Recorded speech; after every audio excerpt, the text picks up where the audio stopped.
live here from USA International Speedway. This is dirt racing, JCTV Invitational, presented by Fastlane. I am Josh Coppernoll. I'm joined by Adam Kuhn. Adam, I know we're both looking forward to this race, but before we get into more discussion of this race, how are you doing? I'm doing good, excited. Like you mentioned, for this race, it should be a phenomenal race, but I'm doing well. Josh, this is something we've been planning pretty much all year, and the idea of it has changed and shifted just a little bit, but it's finally here, and it's race night for the JCTV Dirt Invitational, and a little fun here in the off season for NAOR and ITPN while we get ready for those leagues to start up next month. Yeah, so you mentioned, NAOR and ITPN. This race, basically what it is it's an invitational of drivers from all three of our series. The MFRD Sled Job Racing League as well, which they're still going in their season. Where the DI9 Designs NAOR Series and BSR ITPN Truck Series are on off weeks or off their off season, as you mentioned. So I'll tell you, I'm looking forward to this. Getting these guys from all three different series together to see who's got it for dirt. And right now, familiar name on top of the board, Nick Hapiak. I'll tell you what, I think this still could be anybody's race. Yeah, absolutely. The track's going to shift and change. It's right now a very slicky racetrack, Josh. A lot of guys complaining about the lack of grip down low. We see a lot of guys running the higher lanes right now to the corners, but the track's going to completely shift for qualifying, and it's going to progress through the heat races and then reset again for the feature and progress through the 55-lap main event. So it's an ever-shifting track, and it's going to change all night. Yeah, I think that's one thing about dirt racing that has made it really hard for me to figure out. As I'm not much of a dirt racer. I've taken my laps on dirt before, tried so hard to get good at it, or just try to figure it out, and it is hard. The track, as you said, it is always so changing. I will say I've been on iRacing a lot longer than dirt has been in iRacing, and I will say seeing iRacing get dirt into the platform and what it has become is amazing.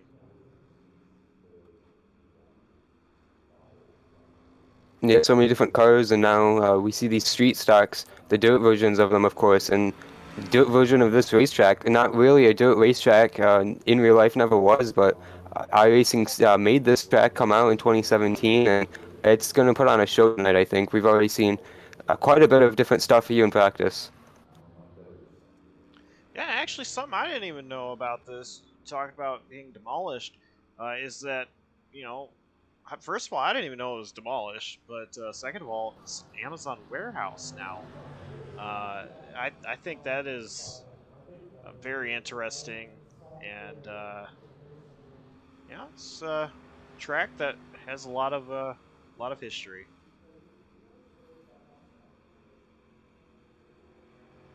And we're getting ready to see a little bit different history tonight, like you mentioned. Josh, how about we grab an interview with one of our participants tonight? Yeah, let's go ahead and do so. Say we dial up Michael Kruger. He is on the racetrack right now. Hey, Michael, you got a copy? Yep, gotcha, Adam. Well, we see you on the racetrack right now. What are the conditions like around USA Speedway? Racing Roy Crump right now. A little contact there going through turns 3 and 4. Man, me and Roy have been slicing it. It is absolutely sloppy right now.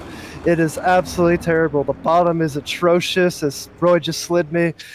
I mean, the bottom is unbearable. Basically, the top is the only way to go, really. And I mean, the conditions are abysmal here. I mean, it might be a sight to tell for what happens later in the race, but boy, it is treacherous right now, really.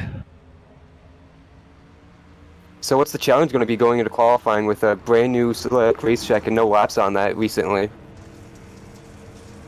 Well, it's going to be really tricky on where to run your line for your lap. It's really, I mean, I don't know whether to run the bottom, middle. I mean, I don't even know if the top's going to be the lane either. So I'm just going to try one lap. It's, I don't know. I'm not really sure what to do. I'm just going in blinded almost, really. So we'll just see how things shake up in qualifying.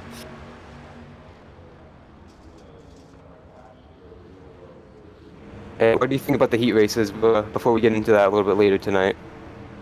I think it'll be pretty exciting. They'll be pretty quick races, so the conditions will be pretty decent there. So excited for that. Just going to be very fun to be racing for your position in the main event. So that'll be pretty fun to do. Hope to get the best finish possible in the heats. Set myself up in the main event. Good luck, Michael. Hopefully we can talk to you a little bit later tonight. Thanks, Adam.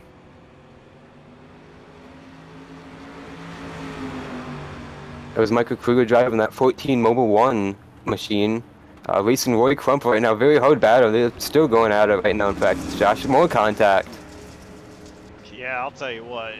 Despite the fact that they've had some contact, this has been pretty fun to watch, and the fact that they're both still going straight. I think this is only a small little treat of what we're going to see tonight. Oh, I absolutely agree. As finally we have a spin. Kruger gets in the back, jump into turn 3.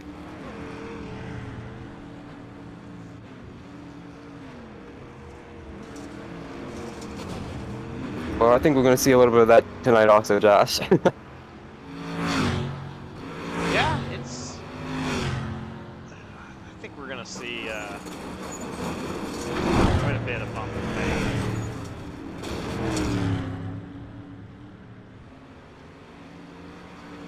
So real quick, just want to say to the viewers, there currently is the nail on screen, logo on the screen while I quickly figure something out. But Adam, go ahead and tell us what tonight's format is.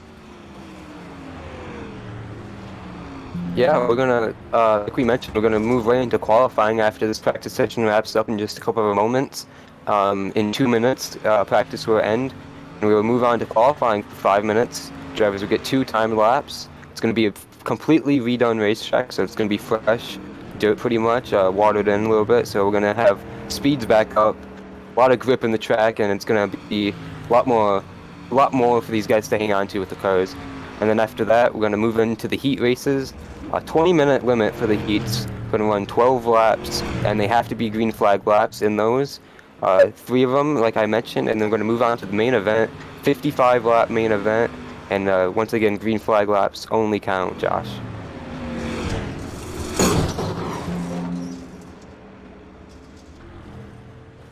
Yeah, the fact that only green flag laps are going to count tonight, I think, is the most important thing for these drivers to realize, and more contact going on. They're just in front of Roy Crump, but yeah, it just, it's one of those things where green flag or caution laps don't count. So the more and more cautions we have, these guys, they're just gonna have to settle down, settle in, and try their best to not wreck. Adam, 20 seconds left. Who's your pick to win tonight's race? Oh man, that's a hard pick. That's a very tall task to pick, Josh. A lot of different names in this race, of course, and we don't really see them race on the dirt a lot, like everyone's mentioning. I'm going to go with someone who's top 5 in practice. Pacey Wyatt in the 00. He's fast almost every type of surface we go on, and no surprise to see him top 5 right now. And you stole my pick, but you know what? I have a backup plan. Wow.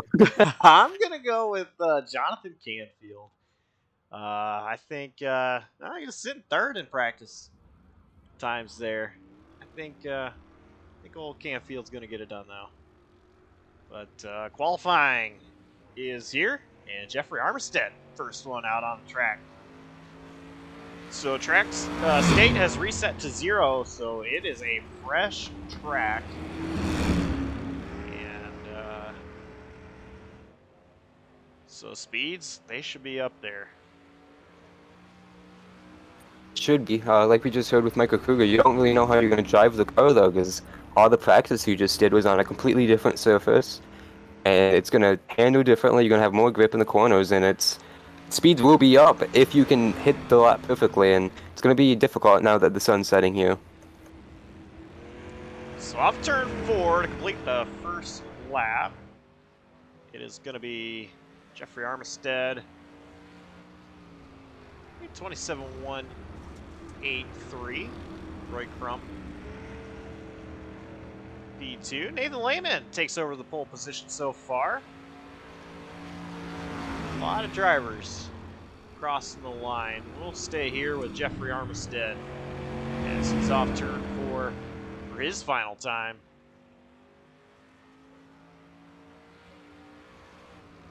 And Armistead goes back to P3. Here's my pick to win, Johnathan Canfield. Currently P9 on the qualifying chart. Nick Hapiak just went to P2 and had him, Pacey Wygent, top of the charts. Hapiak was very close to hitting the boom into and wanting to get into that inside concrete wall. Pacey Wygent, P1.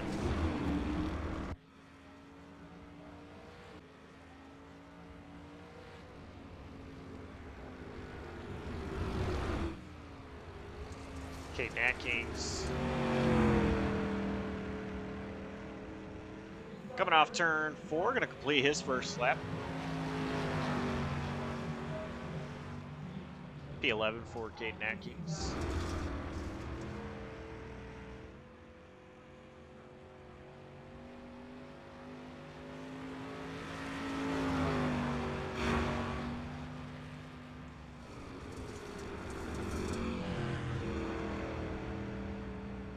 Atkins coming off turn 4. Across the line, it's going to be P2 for Caden Atkins. Yeah, it was a big pickup, a good pickup for that 2 car. He looked very comfortable driving through turns 3 and 4, Josh, on the throttle. Good response time on that 2 car.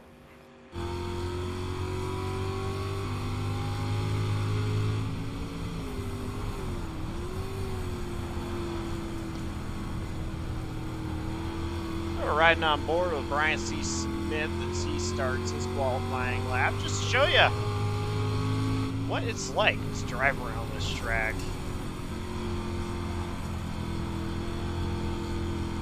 See a lot of wheel input being put into the car.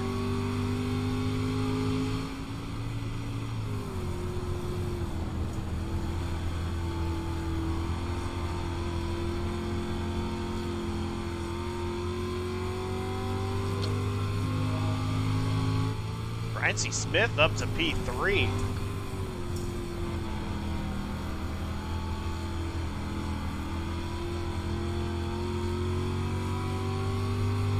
Yeah, that was a good first lap for him. Let's see if he can build that momentum on lap 2. We've seen a lot of guys pick up. He sends it into turn 3. He slid up quite a bit there in the center of 3 and 4. As he comes off turn 4, let's see what his lap time is. Does not improve. No, much slower lap. He went about 3/10 slower that time by.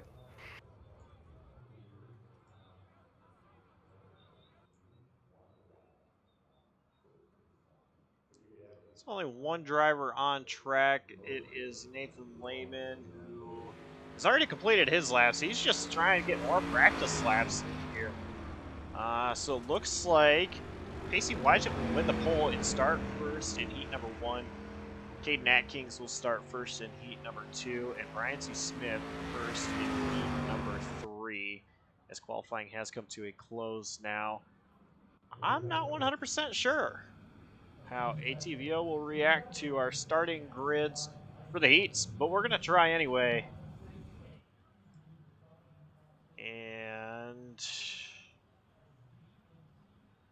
yeah, so it's just going to show the qualifying results all together. So we'll go ahead and go through that. Pacey Wygant qualifying fastest.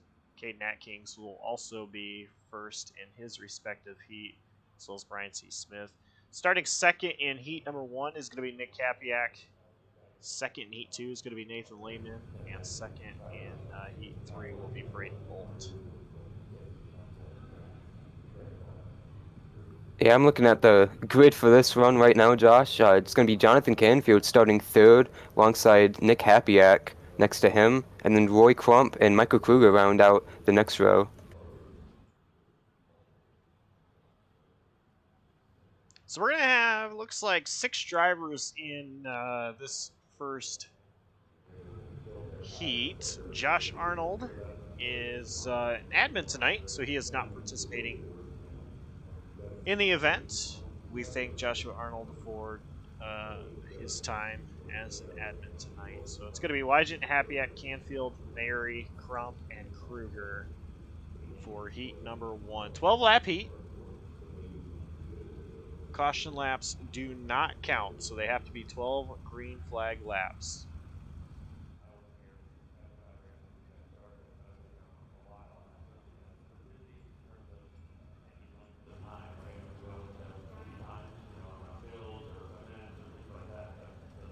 And all 6 drivers are waiting for the pace car to start rolling.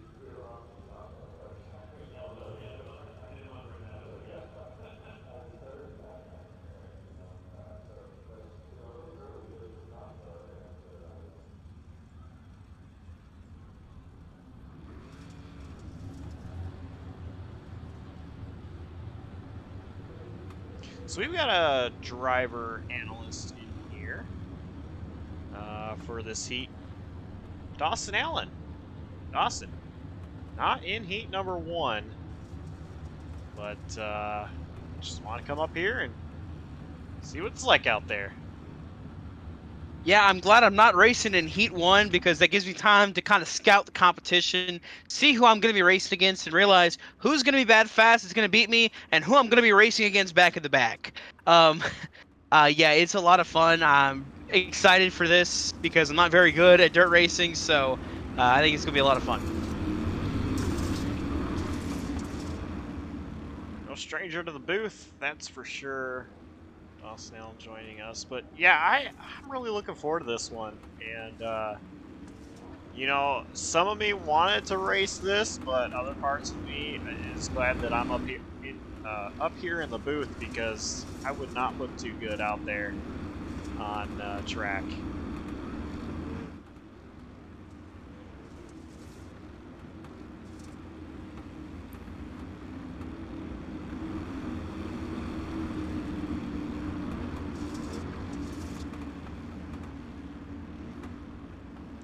Tell you what, if you want someone to watch tonight, really quick, cut you off. Someone to watch tonight throughout the whole process tonight. That number 6, Nick Hapiak. He was bad fast in practice, and I feel like he'll be bad fast race trim as well. Hapiak definitely one to watch. The pace truck is in. We're about ready to go green. And the green flag is waving. Heat number 1 here at USA International.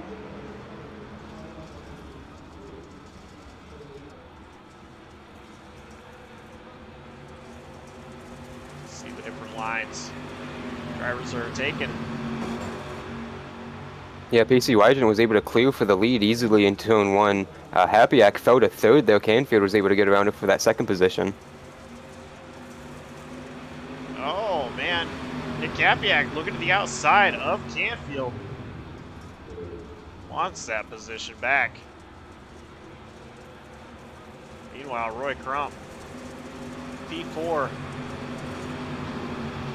He's trying to make sliders happen. Yeah, he's up a position already past Noah Mayuri, so he's trying to catch that lead trio right there. And Pacey Wygant has gapped Canfield and Hapiak by considerable amount into turn 1 this time by. That he has. Look at Nick Hapiak trying to put his nose underneath Canfield. Canfield loose. They might make contact there going down the back straightaway. Slight bit of contact, nothing to be unheard of in street stocks and on dirt. And we saw that just happen back in the background. Noah Mary got into Roy Crump. These two, battling hard for this second spot, but that is allowing the 0-0 of Pacey Wygant to just run away as Canfield gets up into the wall through turns 1 and 2, and that puts him in a 3-wide spot heading down the back. Yeah, Roy Crump took big advantage of that, trying to put Noah Mayuri in the middle. Noah's going to back out of that going to turn 3, while Crump commits to the bottom, trying to get past Canfield for third.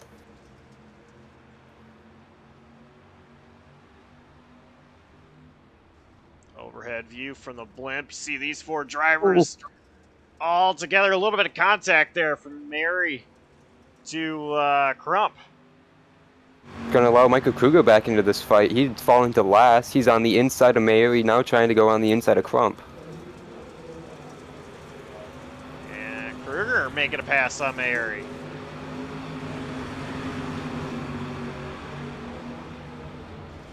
Kruger looking for more.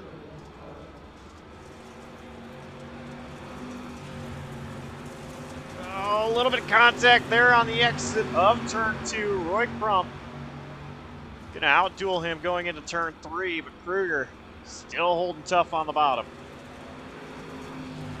All through practice, Michael Kruger was talking about just trying to learn how this thing drives, trying to get it figured out.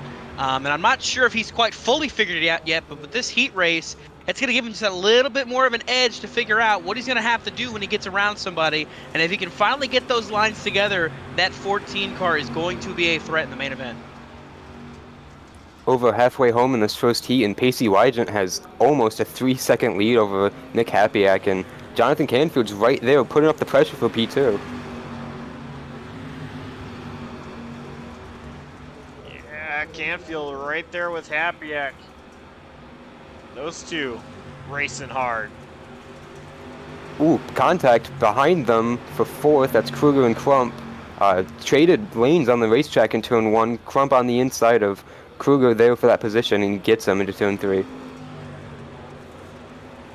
Oh, there's contact again. Big time twitchy off that corner, Dawson. Somehow Roy was able to save it. I don't know how he did, but that's going to open the door. Here comes Noah Mayuri to get inside. Doors him into Michael Kruger, and around maybe goes Mayuri into the wall. They're 3 wide again. This is for 5th, 4th, and 6th as they continue to do battle here. Man, they are fighting for these spots like they mean the transfer, but all of them are making the main event. Yeah, nobody is going home early tonight. Everybody making the main, but it's all about starting position.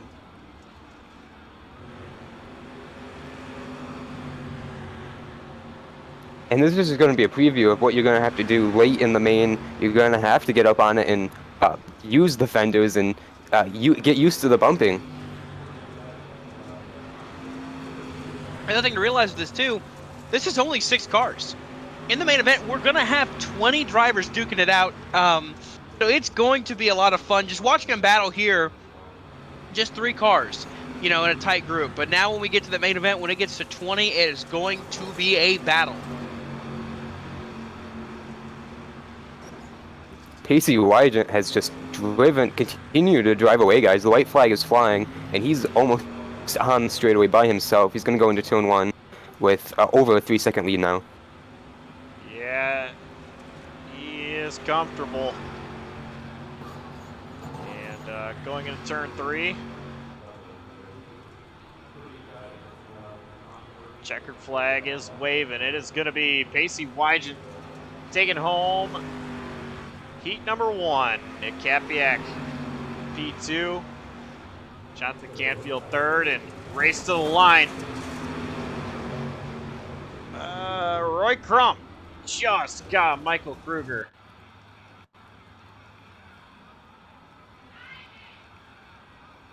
Yeah, Noah Mayuri, they're going to round out our 6-car field and He's going to grid up towards the rear of the field here for the main event tonight. Well, Dawson, you're going to start third in that third heat race. What did you learn from the first one so far? It's going to be a battle no matter where I am on the track. Watching those guys duke it out between Hapiak and Canfield, and then that back half of the field between Crump, Mayuri, and Kruger, I mean, nowhere's safe. So, I'm definitely looking forward to that third heat coming up here. I'm going to go get ready for that. But, if that's the sign of things to come tonight, I think it's going to be a fun show. Yeah, absolutely. Hopefully it is a sign of things to come. Good luck, Dawson, and hopefully we'll be talking to you later. Thank you, guys. And for heat number 2, it is going to be Caden Atkins, Nathan Lehman, Jeffrey Armistead, Brett Bennett, Alonzo Chicano, Tyler Watermullen, and Anthony Marshall. And now joining us in the booth for this heat is going to be the man who just finished third in that last one. Johnathan Canfield is going to come up here and join us in just a moment. Canfield, a lot of dirt experience. Hey, Johnathan, you got a copy? Yeah, I do. Well, we got about one lap to the green in the second heat. What did you learn in that first one as you join us here in the booth for this? It's gonna be tricky once we get to the main. I know we might reset the track again, but yeah, right now it's pretty bottom heavy. It's starting to widen out a little bit. The top's definitely gonna come in, I think, probably for the third heat race. You might see a little bit of it here in the second one, but yeah, it was pretty fun there, just battling with Nick and trying to see if I could get any more out of the car.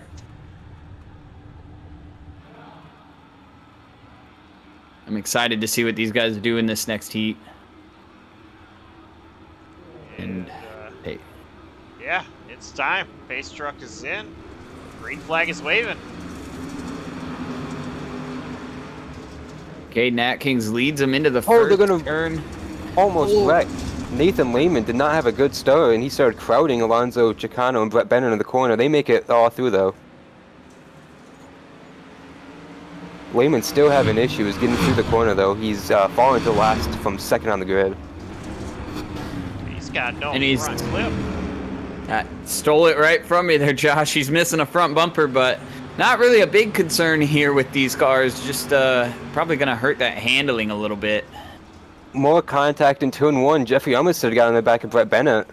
They all keep it going, though. That's the battle for what is now second. That's going to open the door for Alonzo Chicano to get to the inside of Jeffrey Armistead. We'll see if Alonzo has anything. A little bit of contact there. They're beating and banging. Exactly what you want to see here at this kind of a race. And a little bit of wall contact there for Jeffrey Armistead.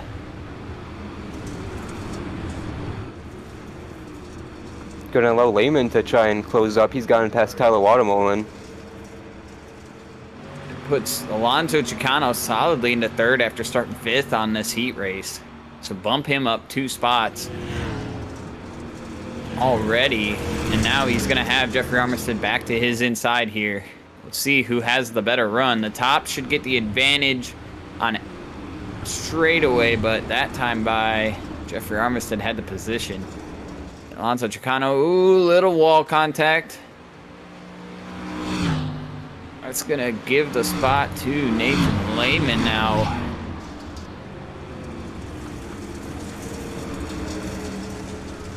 The thing that's interesting to me, guys, is you saw Pacey Wygent really running away with heat number 1. Caden Atkins running away with heat number 2. Yeah, that's kind of the way these things go sometimes. Qualifying is everything, and obviously I didn't get the best of laps when I qualified, but getting yourself on the pole of a heat race, or even just on the front row of a heat race, can be huge for you as a driver, because knowing that those other cars qualified at least anywhere from 2 to probably 10 positions different gives you a significant advantage. Obviously, when it comes time for the feature, we won't see this as much because it's it'll probably get strung out, and you'll have guys that'll fade off because the track changes and they'll have to change their line, and You have guys that naturally adapt to how the track changes, and they'll have a big advantage. Yeah, while you were talking, Jonathan, Caden Eckings almost doubled his lead from 2 seconds to 3.5 seconds, and that's because Brett Bennett is hanging for dear life right now in that 47. He's got Jeffrey Armistead right on his tail. There was contact a couple of laps ago, off of turn 4, into turn 1, into the wall again for both of them. They're just sliding that right rear tire big time in all the corners and just trying to make the most of that car right now, but they're going much slower than Atkins is right now. Yeah, Nathan Lehman keeps looking on Jeffrey Armistead every corner he gets to him. Yeah, Lehman had a moment there, though. I think he sent it in a little bit too deep and lost so much time to Jeffrey Armistead.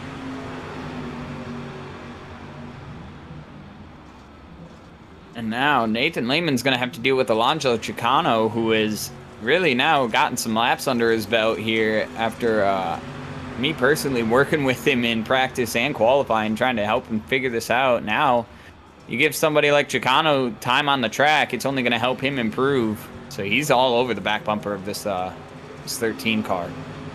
Speaking of Alonso Chicano, go ahead. For all of you JCTV fans from a few years ago, you may remember the Bird Bowl. That was with, I believe, the 410 sprint cars at Eldora, and Alonso Chicano came away the winner, but it was a close one between Chicano and Brett Bennett. Of course, Brett Bennett currently P2 in this heat.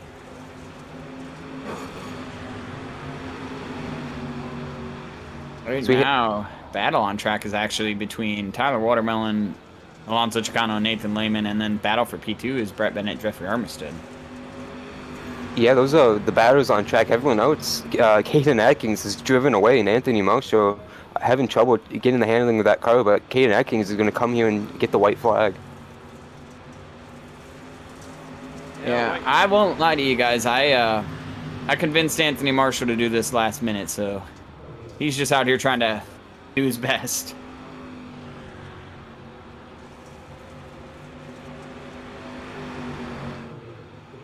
Caden Atkins through turns 3 and 4 for the final time. Gonna slide it off turn 4. And Caden Atkins will be your winner of heat number 2. Brett Bennett taking it second rather, in heat 2. Jeffrey Armistead 3rd, Nathan Lehman 4th, Alonso Chicano 5th, and Tyler Watermelon 6th. And Anthony Marshall coming off turn 4. Bring it home in 7th. Brett Bennett really had to hang on to that second, though. Armistead gave him a shot in that last corner going into turn 3 for the final time, and Brett was able to hang on to it, and Armistead was hardly hanging on to his own car there. Jonathan, what did you learn from that second heat? Is there anything you could have picked up there after your race, and now getting ready for the main in a little bit? I seen a little bit more moving around. Like I said, the top's going to come in, and now it's probably almost there. We'll see if anybody ventures up there in this third heat race. I expect the middle to the top to kind of be open for guys to use. You see the bottom's kind of starting to get some grease on it, and you can expect the cars to kind of handle pretty different now that there's been 2 heat races running pretty much on the bottom.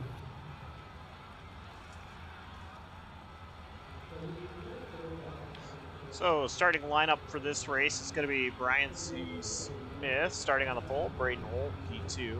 Dawson Allen, you heard during heat number 1, starts P3. Justin Burnham will start P4. Then Mike Campbell, P5. Jonathan Parker, P6. And Shane O'Neill, P7.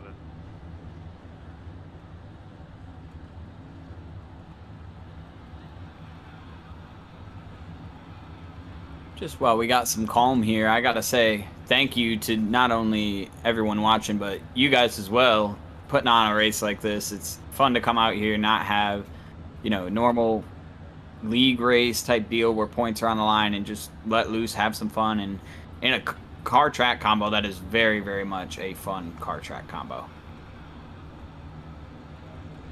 We appreciate that. One of the things Adam and I wanted to do was, you know, when you get on iRacing, iRacing will give you content to get you out of your rookie license for each of their 4 different types of racing: oval, road, dirt oval, and dirt road. And this car track combo is free, so we wanted to go with something we knew was going to be free for anybody on the service, so that it's a way to spark more interest, get more guys involved. And I have to say, we got 20 drivers out here tonight. Pretty happy with that. Do I hear a JCTV Dirt League coming soon? We'll see. But the base truck is in, and green flag is in the air. Brian Smith leads them down into turn 1. You already see Dawson Allen jump into the inside of Braden Holt, and you see Justin Burnham venturing out to the top, trying to get anything he can here on the start.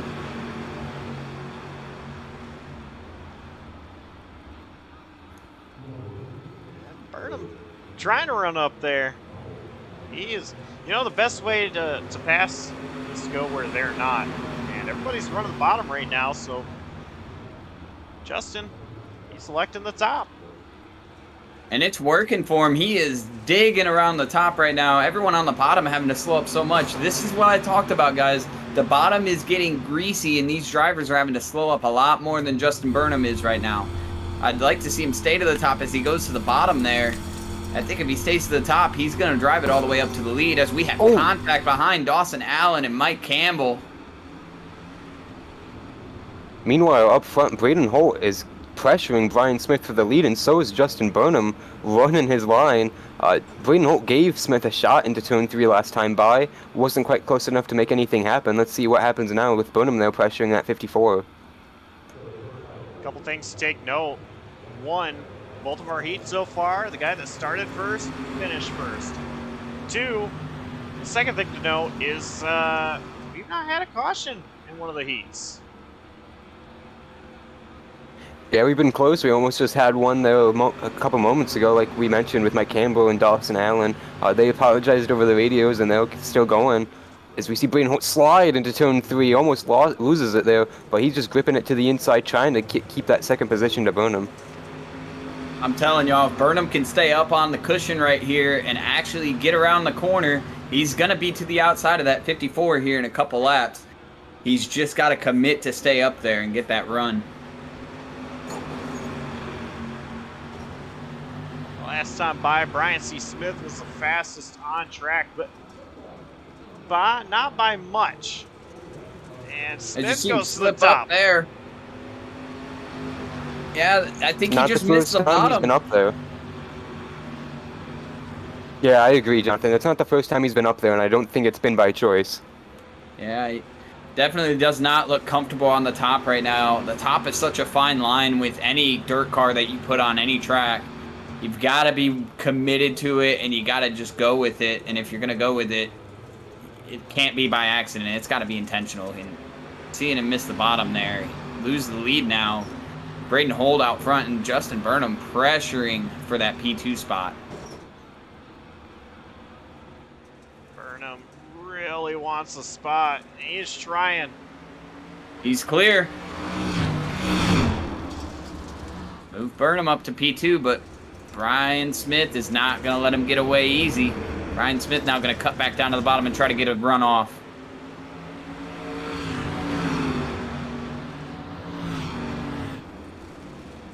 Brian Smith all the way to the bottom that time. Yeah, he's clipping the grass on the front straightaway with how low he is entering turn 1. Yeah, I won't lie to you guys. Turn 1, where that grass clip is, actually can help the car settle into the groove right there on the bottom if you hit it just right. And it looked like Brian Smith hit it just right when he went into 1 that time. We'll see if he does it again. Right there over that little bump, it actually sets the car down in the corner and allows you to get a huge shot of momentum. and Justin Burnham right there lost the right wheel on corner exit of turn 2, couldn't keep the throttle down, and lost the position to Brian Smith, not able to keep it side by side with him. So Brian's going to be able to settle in second for right now. To come to 2 laps to go. 2 to go. Brian Smith looks 3 like to he go. might have found his mojo again.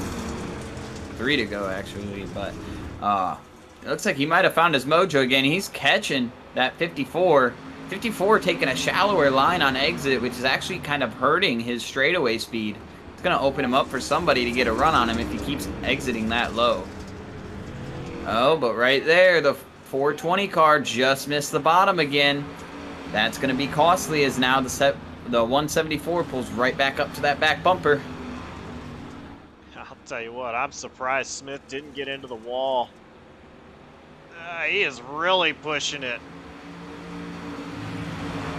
And now, yet again, he's opened that door for this 174. Oh, you see how sideways he is. The bottom is slick right now, but it's still the line to go to. He's going to brush up in front of Brian Smith. Those 2 drivers are wheeling it. White flag is out. Smith, he goes all the way to the bottom. Brian Smith looking for the slider line on exit. Going to leave the 174 room. Coming to the line. We'll see who takes second. Right now, first is going to be locked up by Braden Holt. Who's going to get here for second? Brian Smith pushes the 174 wide, and that's going to be what gets him to second. Holt takes the win. Smith P2. Justin Burnham P3. Jonathan Parker P4. Doss Stanlin falling back to 5th. Campbell was 6th, and O'Neill was 7th.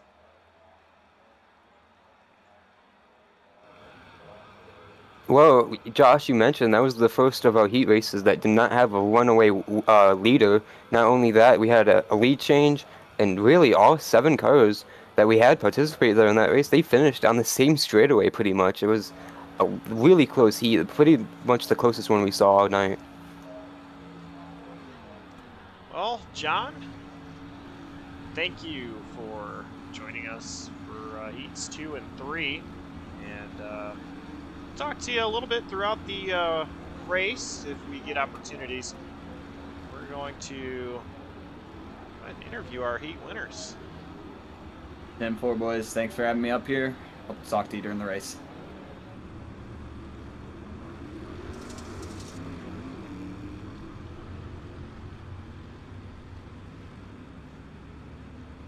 Pacey Wygen, boys up at the booth. Got a copy? Yeah, I got you. Pacey, you ran away with heat number 1. What'd you learn watching heats 2 and 3 after getting heat 1 under your belt?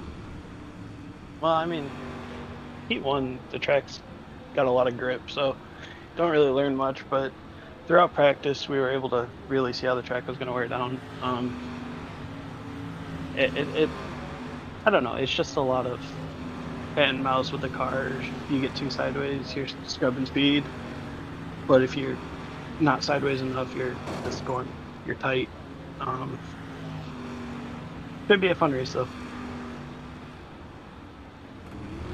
Yeah, PC, you were the runaway leader there pretty much. What was that like, being so fast in qualifying and be able to back it up in the heat race like that? I mean, I'm a dirt guy, so I prefer to run dirt, even over the asphalt stuff, so I don't really know, it's dirt. Things happen, and people that you expect to be fast aren't fast, and people you aren't expecting to be fast are gone, so it's just cat and mouse, like I said. All dirt is cat and mouse.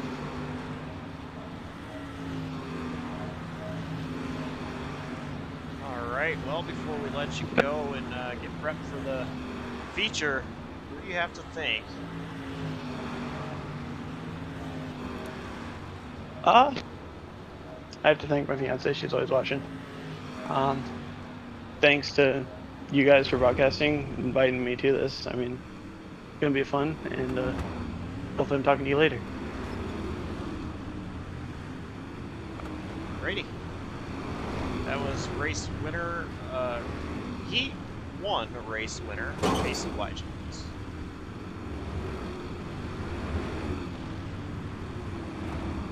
Adam, I think you have our Heat 2 winner.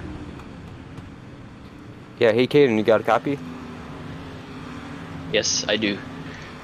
Yeah, you were able to win Heat 2. How was that like, and what were the track conditions like in that second qualifying race?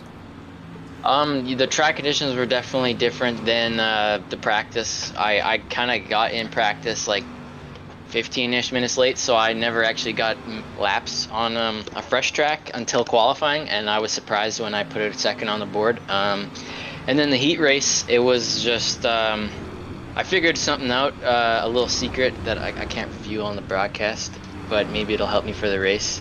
But I mean, it definitely helped in the heat race because I won by like 4 seconds or something.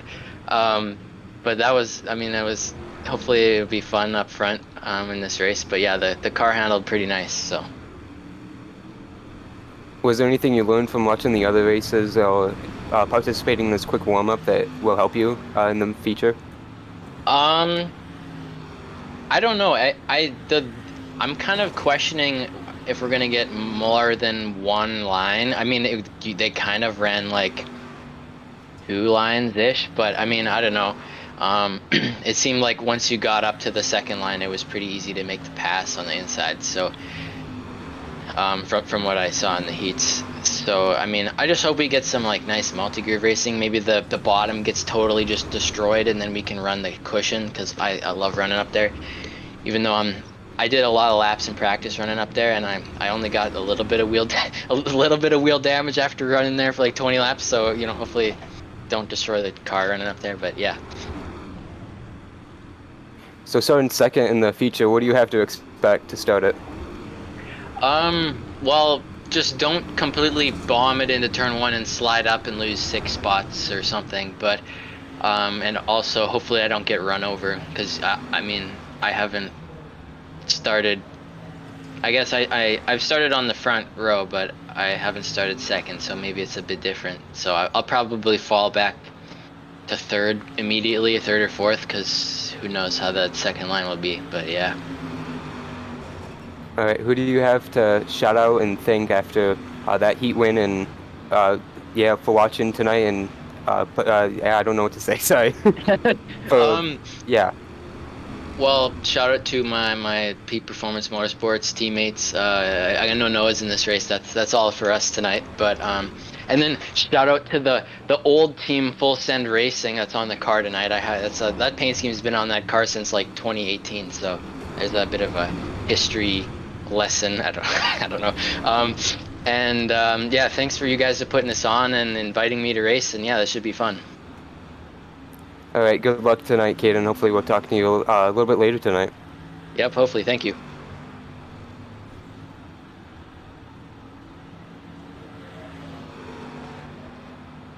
That is the number 2 driver, Caden Atkins, who won heat number 2, actually, also. So starting from the second position as well is going to be Caden Atkins.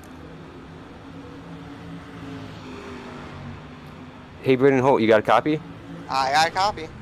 Well, you were able to win that 3rd heat, able to pass Brian T. Smith there. What was that like, first of all? Car felt really smooth. It was just have to really wrap the bottom. I know he was definitely driving it really aggressive, so it kind of gave me an advantage running this car smooth around the track. Well, we see you on track right now for warm-up. What can you practice right now and take away into the feature, starting up towards the front of the field in P3? Just being consistent, not making any mistakes, just hitting your line every lap, and watching for the slick lines to form and just moving around them so you don't lose lap time. Well, you were in the pretty much competitive heat race. You guys were all pretty close there. Is there what you're taking away going into the feature, considering there's a lot more cars? Yeah, just pretty much just trying to keep it clean, not really do anything reckless. Just try to be there at the end of the race.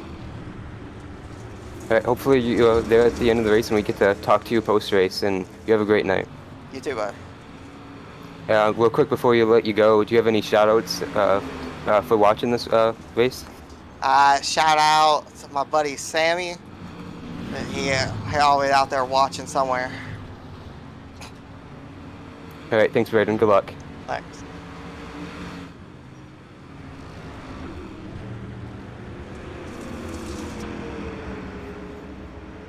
That was Braden Holt, who won heat race number 3, Josh, and going to be rolling off in that 3rd position tonight. A lot of different perspectives from our heat race winners. And oh man, Braden Holt just getting turned there. Little move by Michael Kruger. Caden Atkins, he is currently P1 on a practice charge. You know what I noticed? Really was, as that heat was going on, it seemed like Jonathan Parker was getting better and better. He's currently P2 in this heat. Or, I'm sorry, in this practice session. Just a couple minutes left.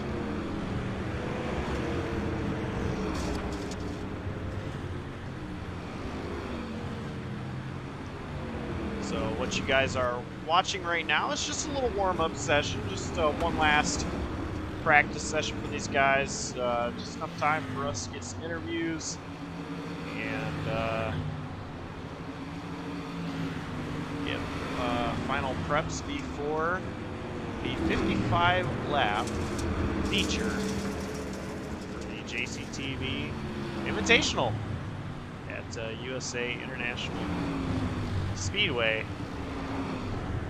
presented by Fastlane. Yeah, one driver that we're looking at there who's towards the top of the charts in this warm-up, Johnathan Parker, 3rd right now, and he's not a guy we talked about really at all in practice, qualifying, or his heat race. Josh, he ran a pretty quiet heat race. He was comfortable in 4th and just kind of settled in and made it to the checker cleanly, and it's going to start pretty mid-pack here, but should be a exciting race to see that 48 car, I think. Yeah, I'm really looking forward to seeing what he can do.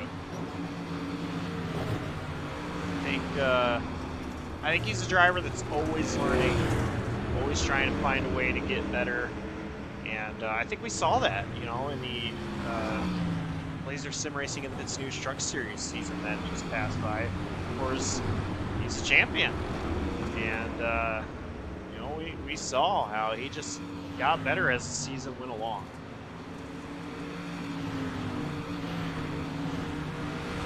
Yeah, he's newer to iRacing. He doesn't have a ton of dirt races under his belt. I know that. He does have some, but not a whole bunch, so it is going to be a new challenge for him tonight. It's going to be exciting to see him start, like I mentioned just a moment ago, starting towards the middle of the field. You know what, Adam?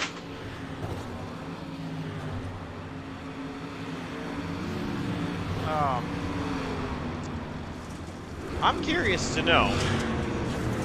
We already said who our picks to win are. Of course, I chose Johnathan Canfield. You chose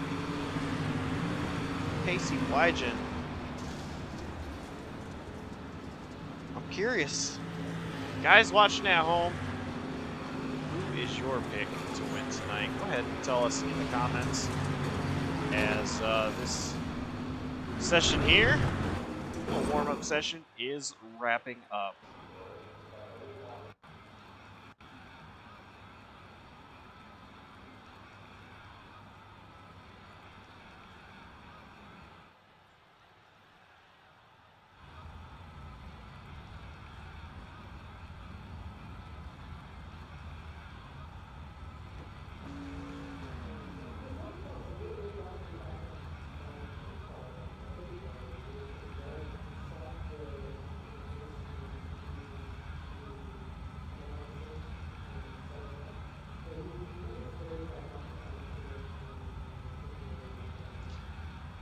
So, going through our starting lineup, Pacey Wygen will start. First, Caden Atkins, P2, Braden Holt, P3. Nick Hapiak will start 4th, and Brett Bennett will start 5th.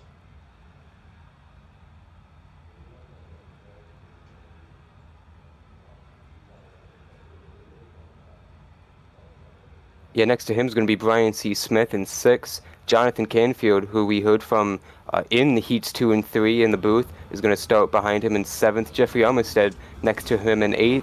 Justin Burnham 9th, and Roy Crump rounds out the top 10.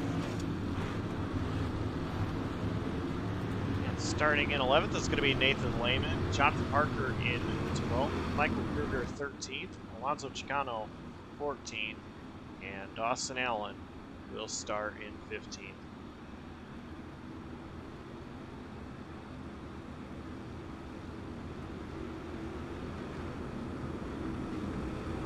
Behind Dawson is going to be Tyler Watermolen and Mike Campbell. Then behind them is going to be Shane O'Neill and Anthony Marshall. And it's going to round out our 20 grid field.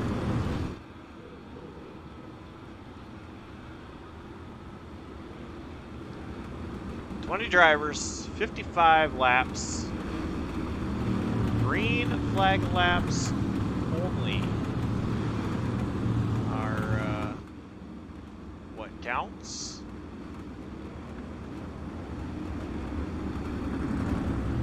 And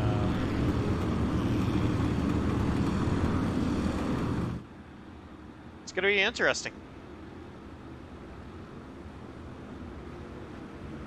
Yeah, it's going to be interesting. The track's going to be changing constantly, like we keep talking about. Reset there, so it's going to be a huge challenge here for these guys to readapt to the track, and it's going to be fun to see it develop here tonight.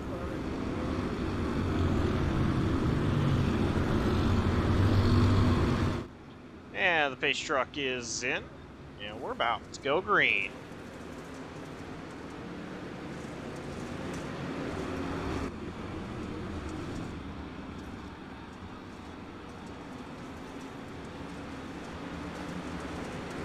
All those different lines, every driver's taking through the corner.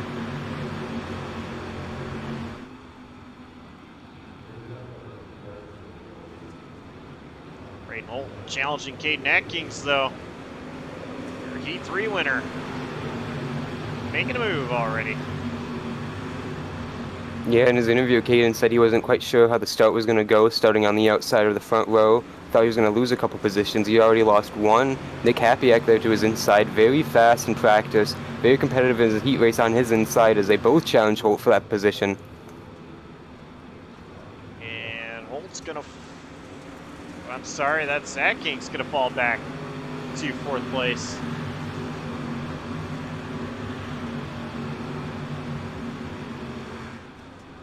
Brett Bennett. He is looking to try to get in 2 positions here.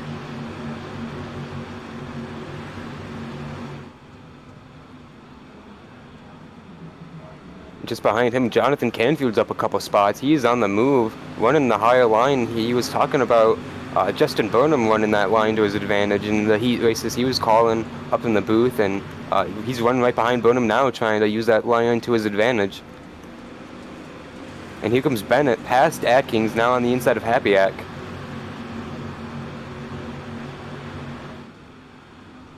Brad Bennett is going to slide in front of Hapiak. See if Hapiak tries crossover. He is. They're going to be side by side down the front straightaway.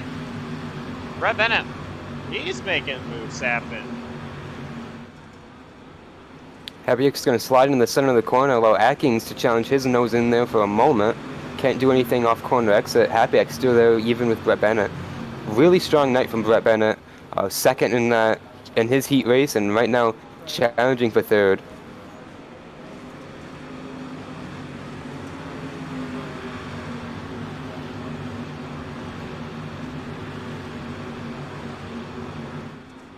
One thing to keep an eye on here, Braden Holt, P2, and he's hanging right there with Pacey Wygen.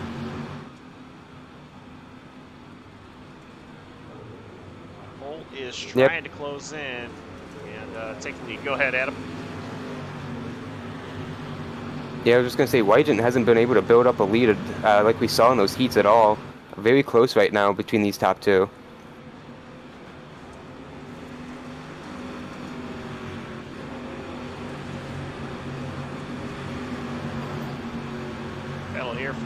position. Brian C. Smith trying to work the outside of Johnathan Canfield.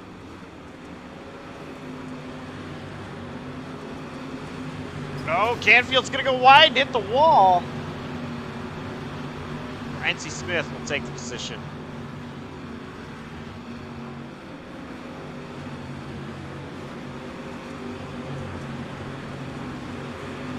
There's one car slow on the bottom of the track, and we have a caution. Nick Hapiak, Noah Mayuri has spun. Anthony Mosher was slow, but Noah Mayuri spun.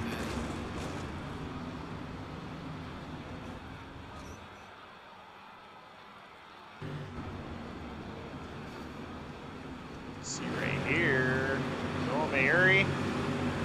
He just got loose.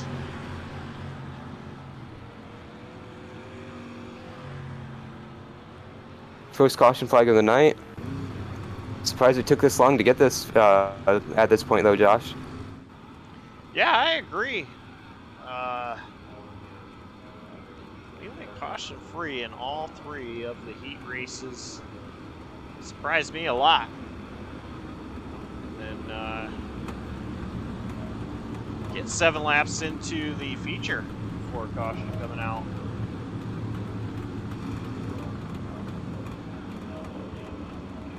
Yeah, and caution lap's not going to count, of course, like we mentioned in this main event. So a lot of these guys are going to be a little bit worried about their fuel situation if we get too many of these caution flags, Josh.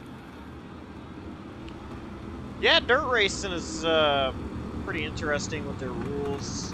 You can't come down pit road and put fuel in the car. So curious. What's going to happen there? Saw a little bit of contact, though. Braden Holt and Brett Bennett.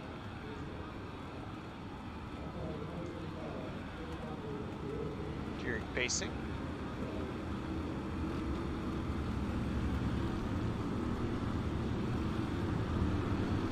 Lights on the pace truck are off.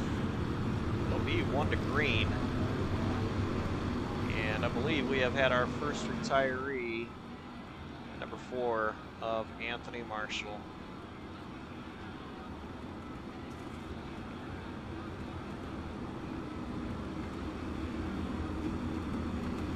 Yeah, Johnathan Canfield told us he was kind of a last-minute entry into this race.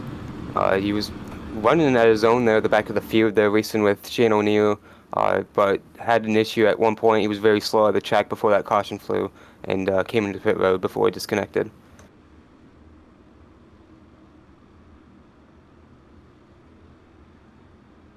Base truck is in. Green flag is out. And it looks like Braden Holt, not a very good restart. Oh! Is that Justin Burnham around? Caution will be waving. Tyler Watermelon's going to get in the wall as a result.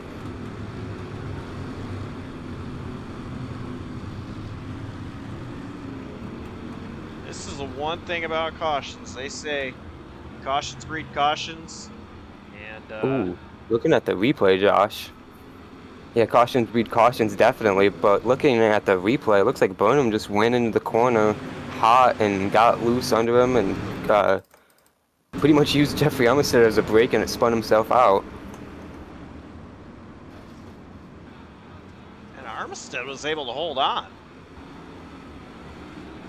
Bunch of guys got the wall there. Michael Kluger, Jonathan Poker, and Tyler Watermelon all caught the fence there trying to avoid the 174.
So the lights on the pace truck are going to go off. 1 to green, and still only just the one retiree, which is Anthony Marshall in 55 lap feature. And sees 20 drivers.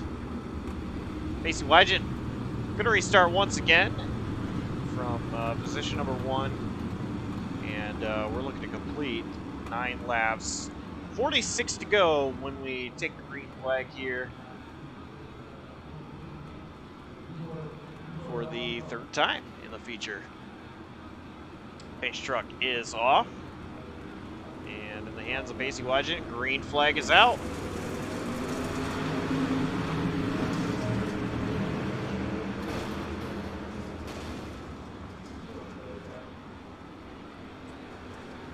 Oh, a little bit of contact there between Atkins and Hapiak. Hapiak, he's holding strong on the inside line. And they're going to be 3 wide. Brett Bennett, he gets into Holt, then gets into Atkins. He's going to slide up, and now Holt and Atkins make contact. And they all saved it. Atkins still in the wall. They're still all colliding into turn 1. Burnham's in the wall with Parker. Everyone's colliding, but they keep it straight. For the most part, Roy Crump gets hit. He's still going. Oh my gosh, Josh, what is happening? Everybody trying to regather themselves and leaning into another car. I have to say, we had about 30 wrecks out. They're like a big wreck. Tyler Watermolen and Noah Mayuri again. Someone else was involved at the back of the field. Ben Shane O'Neill. Let's take a look here. That was brewing for a long time, though.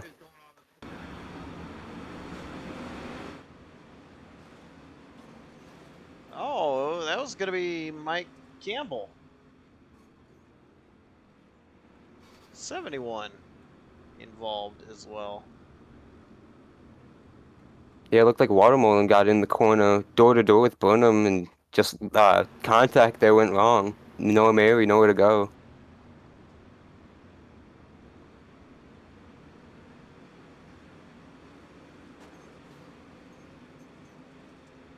And because of the timing of that caution, Josh, and the way they were all racing, bouncing into each other, a lot of guys are going to have to give up spots here because of the way the cautions don't count towards the laps. All the positions revert back to the last lap completed at the start-finish line. Yeah, that's actually another thing to keep an eye on is, you know, when those cautions come out. Currently, what we're going to see here is Wygant with the lead. Hapiak P2, Brett Bennett 3rd. And Johnathan Canfield, P4. Currently, Jeffrey Armistead sitting in pit road. Now, another thing which you may be used to seeing this from the DI9 Designs NAOR Series is with these caution laps not counting, if you get damage on your car, you can sit in pit road, get it fixed, and have the pace truck pass you. You will not go a lap down until the green flag is displayed. Once the green flag gets displayed, then of course laps are counting once again, and you would go laps down at that point. We are 1 to green. Armistead is rolling. Real quick, before we go back to green, Caden Atkins and Braden Holt have fallen to 8th and 9th after their contact on the front straightaway, almost getting into the inside wall. Atkins did get into the inside wall, actually, but they managed to keep their cars going straight somehow despite all that. They're not wrecked. They're still top, back end of the top 10, I should say. So they still have another lap to live, fortunately, and they've got another restart right after that to continue.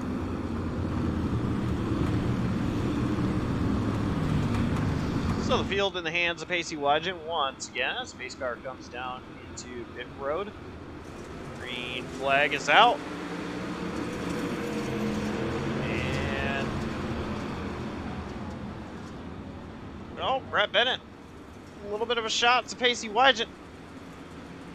They're 3x3 in the back, 4 wide down the back straightaway, and they're wrecking Brian Smith around. Alonso Chicano, Jonathan Parker. And we're gonna have another caution. Shane O'Neill also stopped at the end of the back straightaway. Oh, and Braden Holt ends up wrecked in turn 4 after the caution.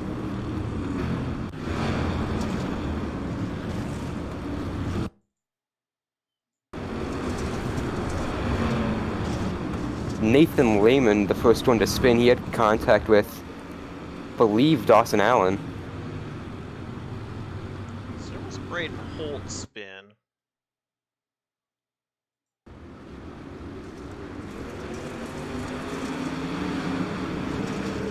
It all started on the restart. Lehman got into Holt, making it 4 wide, and I think Holt got more contact into Lehman down the back straightaway and just showing his displeasure, and it triggered this crash.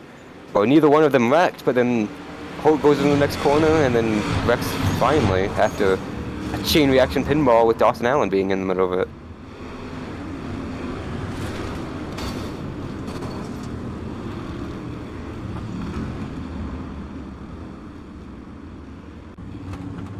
And looking at these replays, Josh, Alonso Chicano took a big hit there in that back straightaway crash. Indeed he did. And it appears Alonso Chicano has retired from the session. So Yeah. Chicano and Marshall have retired. Brian C. Smith on pit road for repairs. Go ahead, Adam. Yeah, I was just gonna add to Alonso's situation. This is his first race on iRacing since the InThePitsNews Truck Series ended last month, over a month ago now at Kansas. So it was just a way for him to get back into the rhythm of things. Totally different for him. He's not used to dirt racing at all, but trying to just get back into the rhythm of iRacing, and it's gonna end a little bit early for him tonight.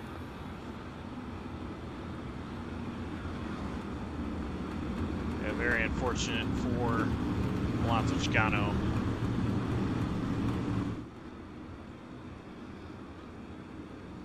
So on that restart, Brett Bennett had a great one, but of course had to position back to Nick Hapiak. They had a lap.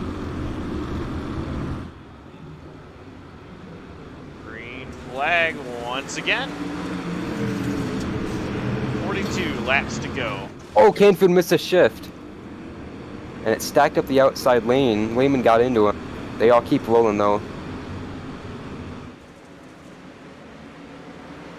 Hapiak looking underneath, facing Wygen. He's gonna slide it in front of Wygen. New race leader, maybe. Give it to Hapiak. And where did Caden Atkins come from? He was involved in both of the last 2 incidents. He's up to 4th despite that. And we have another accident on the racetrack as they stayed side by side for the lead. Believe it's going to go back to Hapiak. It will be Hapiak. This one and a bunch of drivers.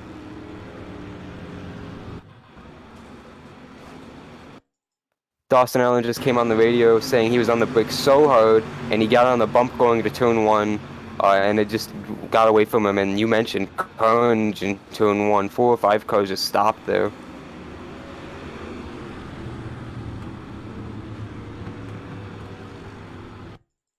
And going back to Johnathan Canfield's restart, he just came over the radio himself and said he missed every gear trying to shift.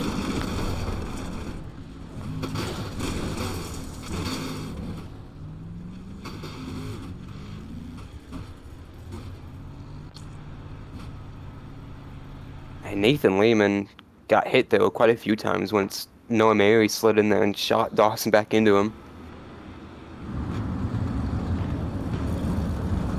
I just want to show some real quick, and this is cockpit view of Dawson Allen. And you see him going straight, his wheel is turned very far right. 3 drivers coming down pit road. It is going to be the 8, Noah Mary, 79 of Dawson Allen and the 420 of Brian C. Smith.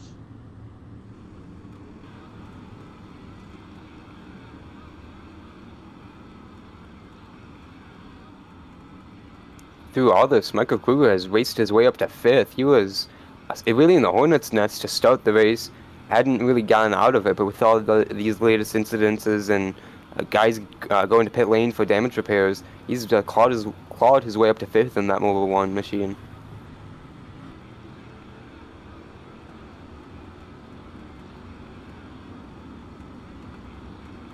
Yeah, he's having himself a good run so far.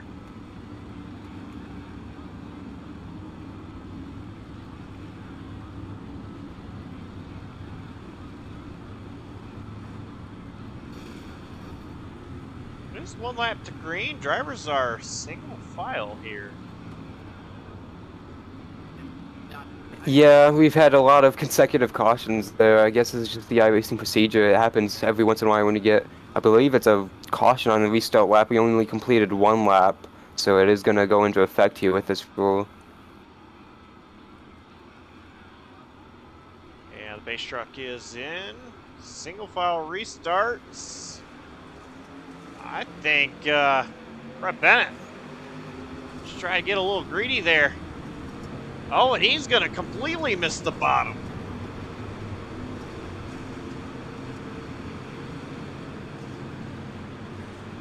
Yeah, a lot calm start throughout the entire field with that single file start. 1 car's in the wall on the back straight. Shane O'Neill, front clip torn off. He's just letting guys go.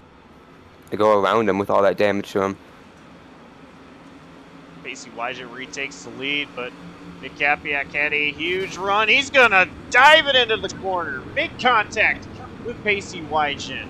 Oh, around goes Kruger. Caden Atkins almost spun, but Kruger went around off the bumper of Burnham, I believe. And we are under caution once again.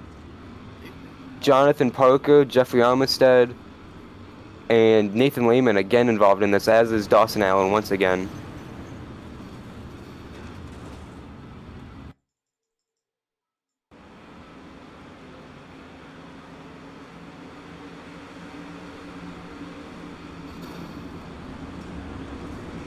I thought Caden Atkins was going to go around into turn 2, and then I saw the 14 spin, and wow! Jonathan Parker, big hit though, into Kruger there from contact with Armistead. Said Dawson Allen also involved, and I noticed that Allen was coming in there hot, didn't want to get involved, locked up the brakes, and just went around. So Dawson Allen actually never hit anything there.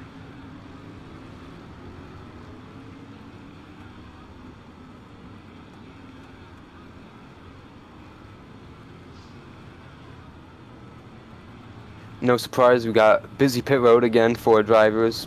Smith, Kruger, Armistead, and Allen all coming in to repair their car. Kruger had looked like a toe leg broke on the 14 the way it was crab walking down the pit lane.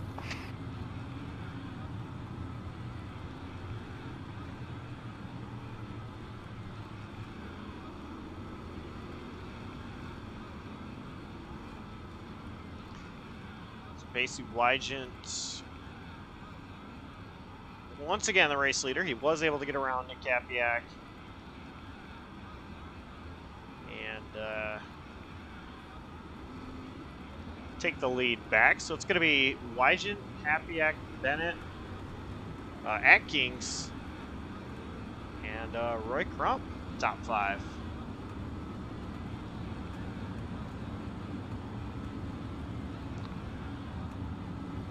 Lights are out, 1 to green, and the only driver currently out of pit road that was just down is Brian C. Smith, and now everybody else rolling out. So Another single file restart here, Josh.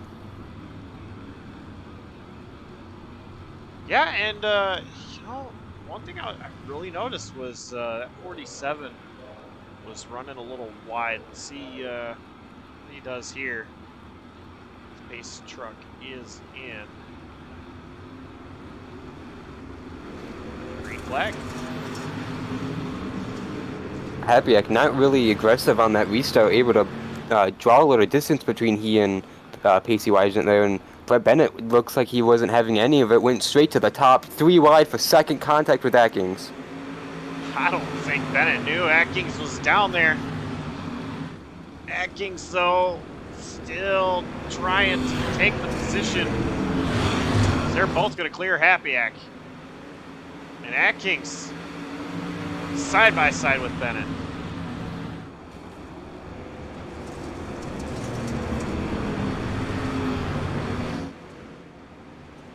Atkins loose there off the corner. Bennett's in the wall racing Hapiak for that position. That's batted for third into turn 3. And here comes Braden Holt back into the mix, trying to get into the top 5 yet again, inside of Roy Crump.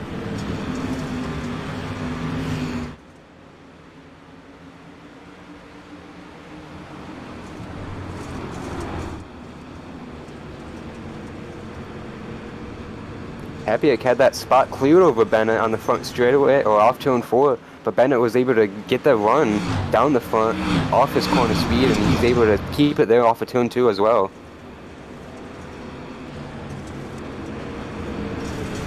Hapiak is going to be in 3rd place right now. Oh, a little shove from Braden Holt. Oh, contact. Holt Bennett.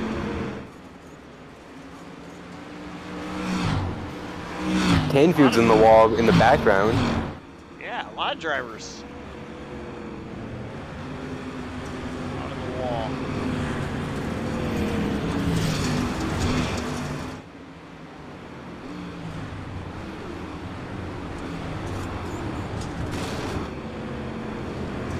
Yeah, Bennett.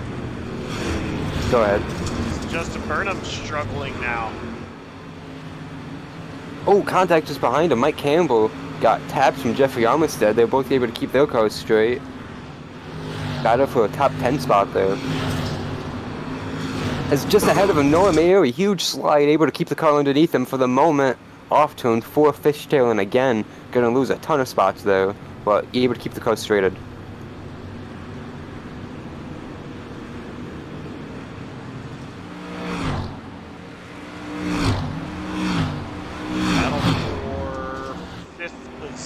Roy Crump and Brett Bennett. Oh, contact, he Brett bombed Bennett! it into turn 4, and he almost spun it himself. Got saved there with the wall there, Josh. But he's going to allow Johnathan Canfield to close right up on him. Canfield and Burnham. Canfield trying. Not able to make anything happen. He's going to have Burnham to his outside. Yeah, teammates right now racing hard for trying to get into the top 5, but this is battle for 7th, I believe. Indeed, it is 7th position. 174 and the 16, both JCTV machines.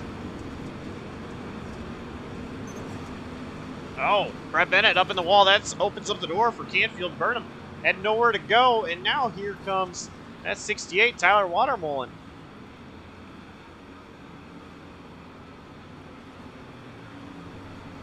Canfield, big slide there in the center of the corner.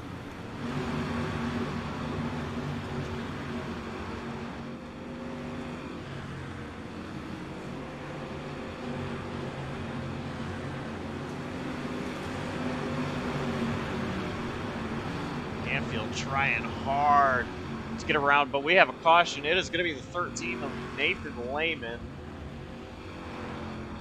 He was stopped on the back straightaway. Looks like he just got loose coming off turn 2. Unexpectedly came up into the door of Mike Campbell, and it just spun him. He was running that low line, Campbell was running the higher line, and they just collided there off turn 2.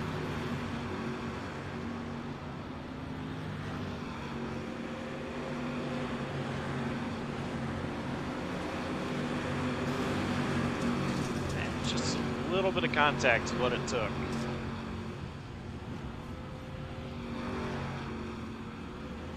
He was able to keep it off the inside wall, though.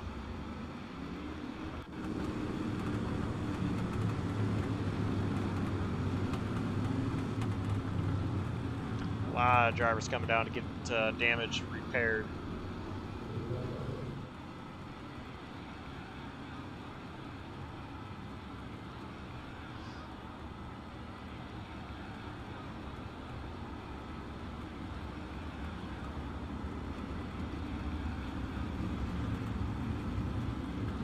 So we have 25 laps complete, 30 laps to go.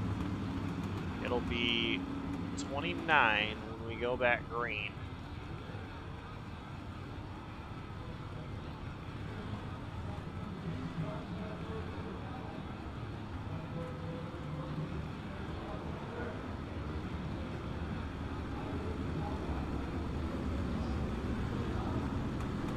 Yeah, while we wait for this caution, let's see if we can grab a quick word with our in-race supporter, Johnathan Canfield, see if what he's thinking about doing this caution.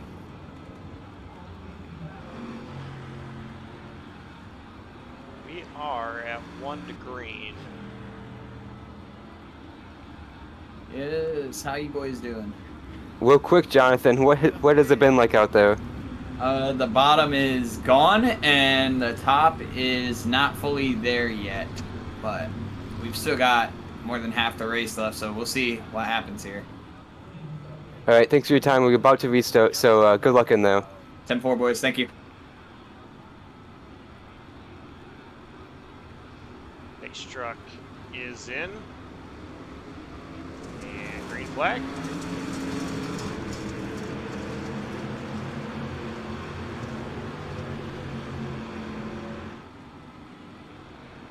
Okay, Nat King's gonna lose it, saves it.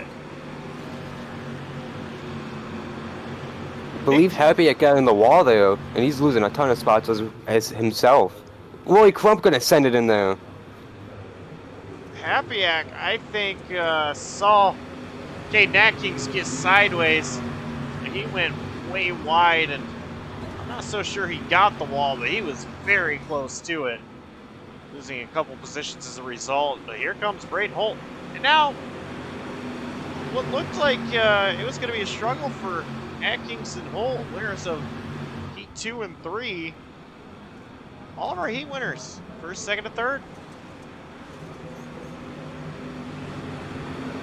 Yeah, they're really proving why they qualified, or why they ran 1, 2, 3 in the heat races and qualified all in the top 5 in time trials. They were mighty fast in practice, mighty fast, of course, in qualifications, and just blew the competition away in all the heat races. So it's no surprise there as we have these two side by side for that second position in 2 and 3.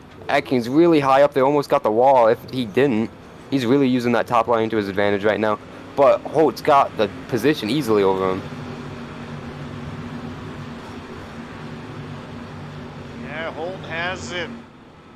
Atkins trying, and Brett Bennett lurking just behind with pressure from Nick Hapiak.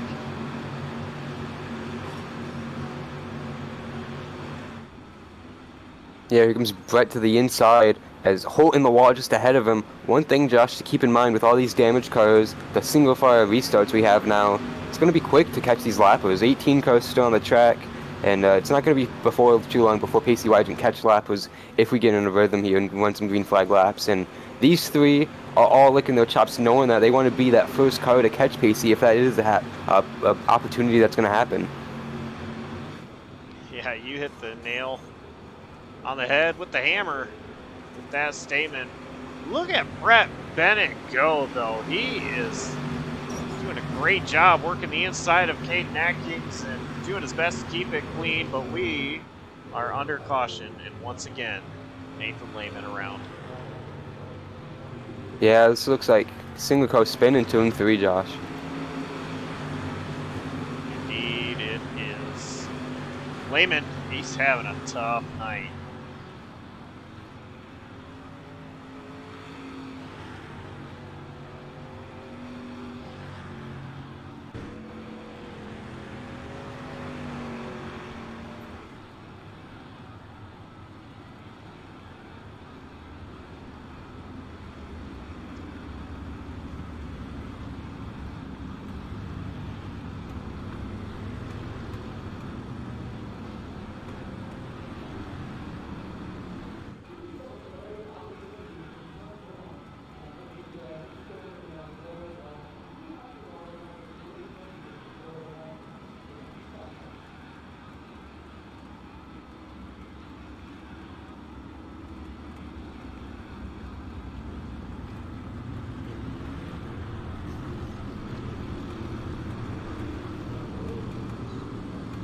we're gonna restart with 23 laps to go, so we're getting there. It's taking a little bit of time though. Yeah, especially if we keep getting cautions. These guys in the back of the pack are going to keep racing and stomping on each other's throats for every position to just know that another restart could be on the way. The guys racing behind you racing as hard as they are, so it's just kind of catch-22 on where you want to be in the midfield. You definitely don't want to be those guys damaged all night, just coming on pit road every caution flag, getting damage repair. But you really don't want to be in the hornet's nest of where a lot of these cautions have been brewing, where the contact's been made, and where you can just be too far back to make anything happen to rally back from late in the race. Now, you know, the one thing that I'm kind of curious about, fuel is a question here. And if you're on pit road, you're not burning fuel. Honestly, That's a good point, yeah. It might Especially not be if a bad it's idea. overtime.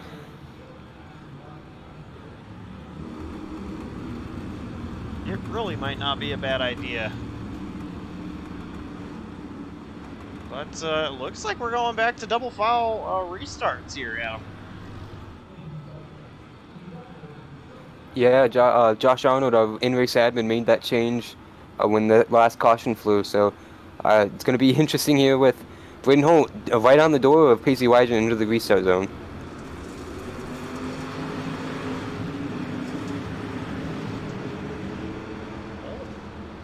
Not really a good restart there compared to Caden Atkins.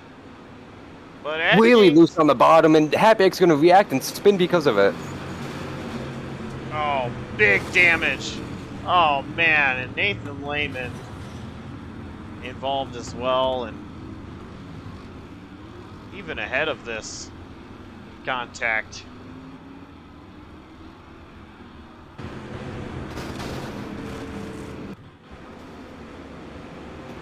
Oh, Mike Kruger got big time damage there as well. A lot of guys tailing it up there in the back straightaway.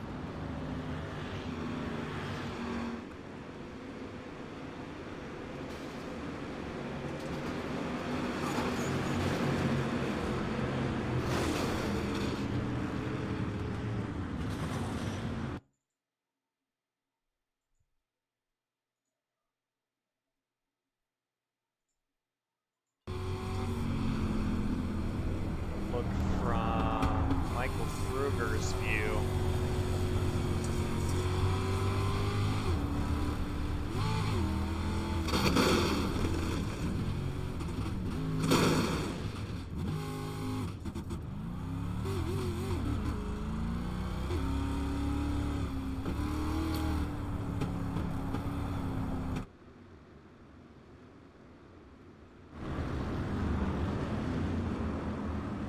Yeah, nowhere for him to really go. He thought he had it missed at Michael Kruger, and then Mike Campbell was there on the bottom of the track and just slight contact and sent him up in the air just a little bit, and looks probably way worse than what the damage is sustained, but he's already been beat up quite a lot tonight, and he's not had as much of a fun night as he had hoped.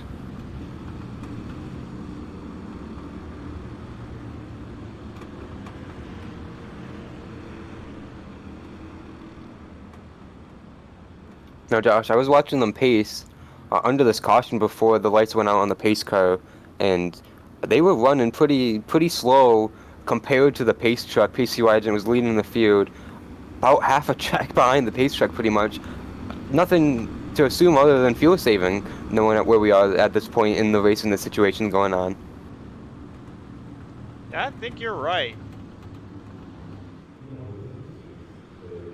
Fuel definitely a concern. We've ran 54 laps under yellow. Pace truck enters pit road. Green flag in the air once again. Braden Holt. Look at the restart he got. A lot of check up there on the inside lane, and Atkins is ready to go. So is Jeffrey Armistead, and it looked like Pacey Wygen just, I don't know what happened there, Josh. I wonder if he just had trouble getting into gear.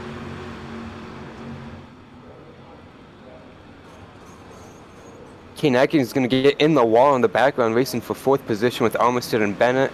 going to be able to clear Armistead, but Braden Holt cleared to the lead by 2 car lengths over Wygant. Wygant's going to bomb it off into turn 1, though, contact in 2. Oh, man, Holt hanging on to it. Great job, but here comes Wygant looking to the inside. Brett Bennett in 3rd, he is looking and watching, trying to send it into the middle. Contact with Holt, they're both going to slide. Bennett's going to spin with contact with Armistead. And then still piling in. Caution. Oh, man. It was Brian C. Smith who got taken out in that as well. So 3 SPOD drivers caught up in the 2 and 4 incident there, Josh.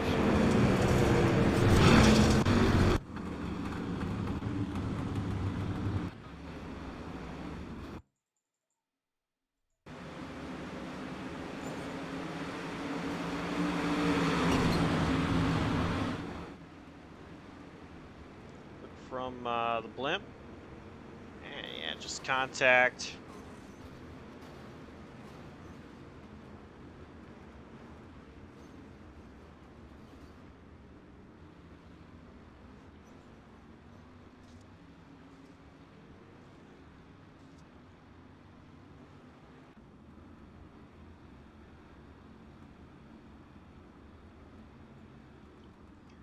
So Braden Holt, the leader. Pacey Wygant 2nd, Caden Atkins 3rd, Roy Crump 4th, Johnathan Canfield 5th, Justin Burnham P6, Mike Campbell 7th, Tyler Watermullen in 8th. Is that Shane O'Neill in 9th, Dawson Allen 10th. And Brett Bennett 11th. Everybody else on pit road.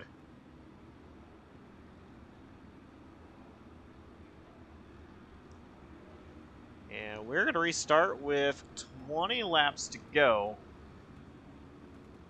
Thought the intensity was up there already.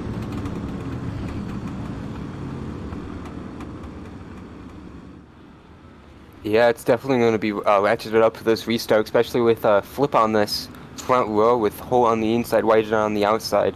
First time really in this feature, if not the first time, one of the first times all night in the main event that Pacey Wygant hasn't controlled the field coming to the restart zone.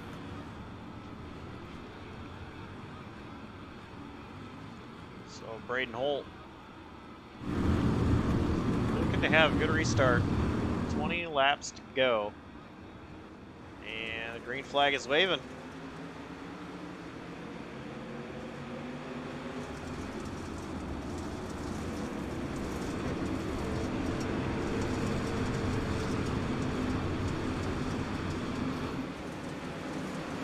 Wygant and Holt, they're leaning on each other a little bit.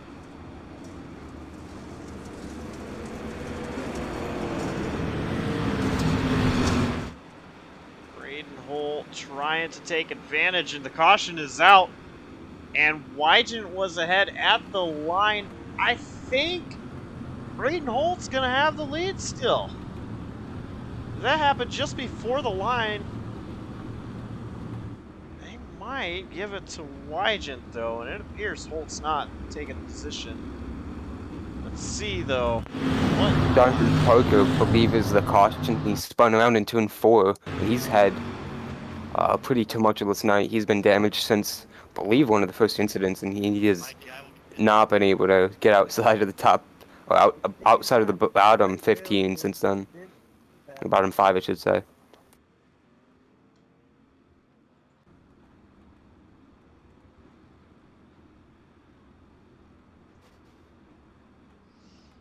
So it appears that we have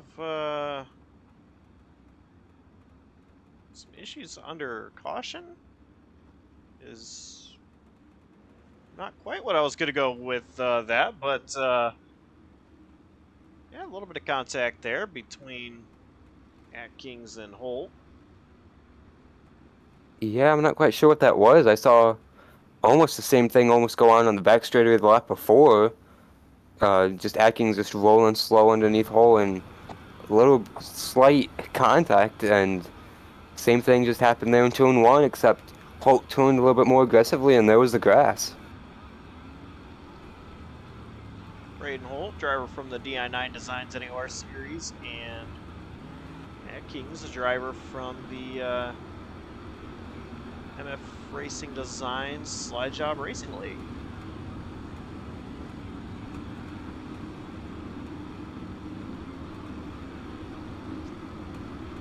Well, 1 to green. Pacey Wygen in control, 19 to go on the restart.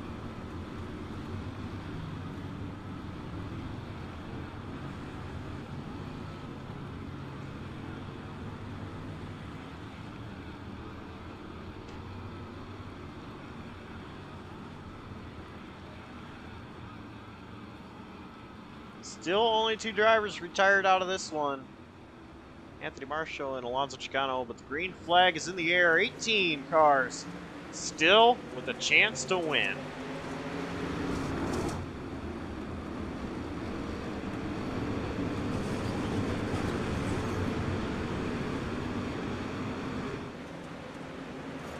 Braden Holt stays ahead of Caden Atkins.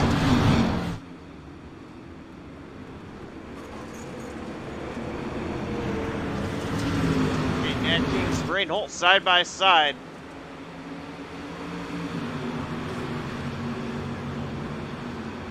Lots of action going on behind. Yeah, Brian Justin Smith Burnham. almost. He's gonna drive it all the way down to the grass. He's in a ton of positions here. On the inside of Mike Campbell. Campbell hard on the outside wall in turn 3 after contact with Burnham going in there, but they all keep it right through turn 4.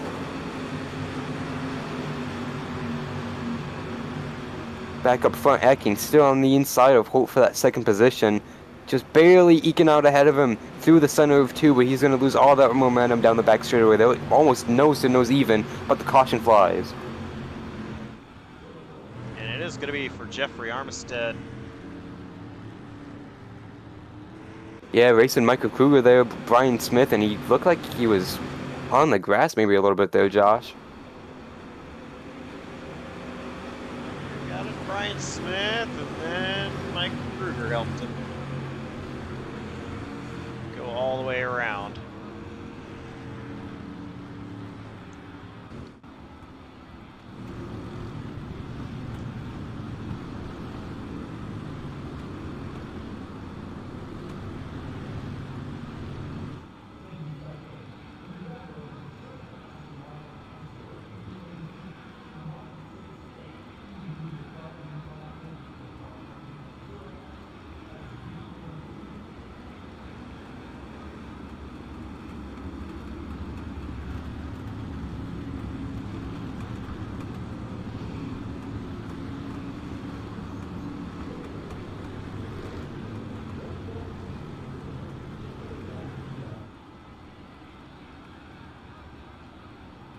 Yeah, Hey, Jonathan, you got a copy? I do. Whoa, there's been a lot of caution flags, of course, in this one. What's that been like inside that 16 car?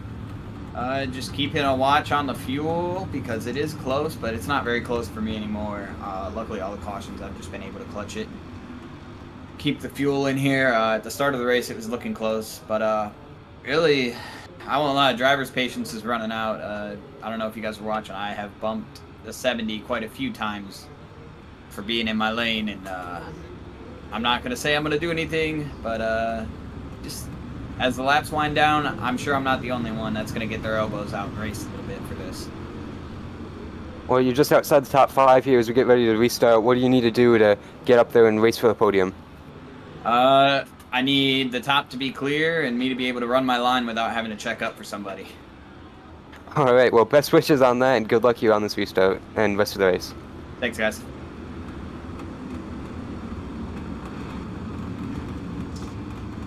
There's a quick word from Johnathan Canfield in that 16 machine, going to restart in the 6th position.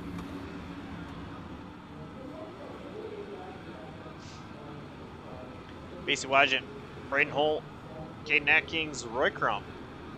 First 2 rows, pace truck is in. And green flag is waving once again.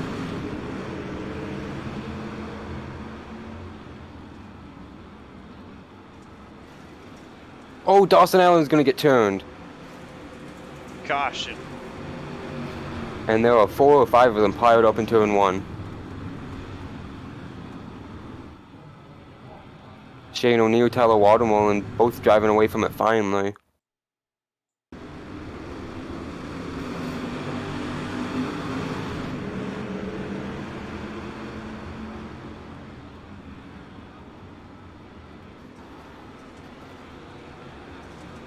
Looks like Brett Bennett got loose.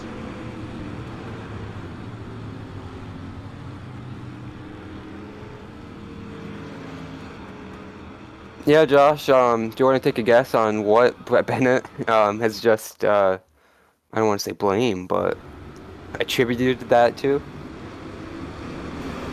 Well, okay, before I give my guess here, I just want to say, today, Brett Bennett became a dad to a dog.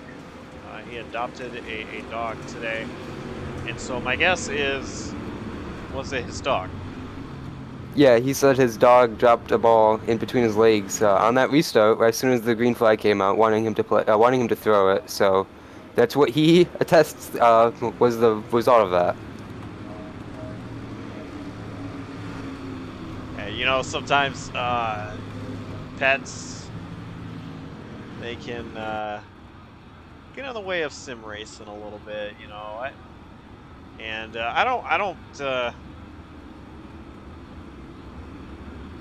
I'm not saying that, you know, it's his dog's fault necessarily. Brand new dog to his family, and just want to get used to Brett Bennett. While we're still under caution for one more lap, I just want to say a funny story. This did not happen in a race session. It was actually a practice session, thankfully. I was driving at Talladega, and my dog stepped on my brake pedal and completely went full 100% brake. And I was leading a pack. So like I said, thankfully it was practice and not in a race. That is just one of many pet stories I could say of while I was on iRacing. But pace truck is in. Green flag is in the air. And we're back under caution. I think the result of that is going to be for Nathan Lehman. Wondering if he had to check up to let the 48 of Parker and Noah Mayeri around.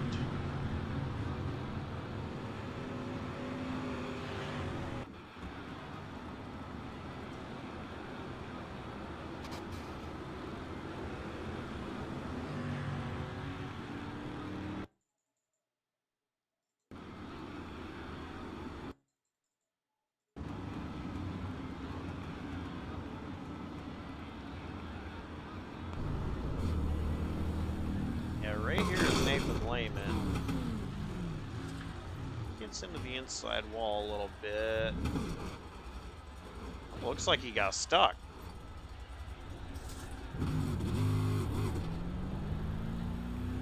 Maybe taking an EOL. Or electing to let everybody by and then just got stuck in the wall. I'm not really exactly sure why he came to a stop down there, other than to let some drivers by.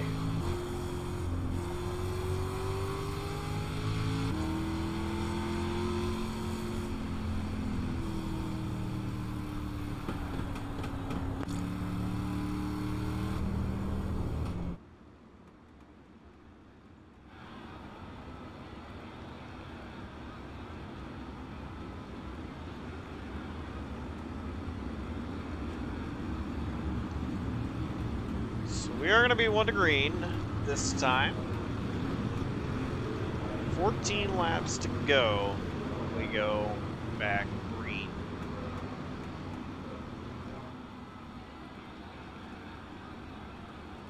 Braden Holt.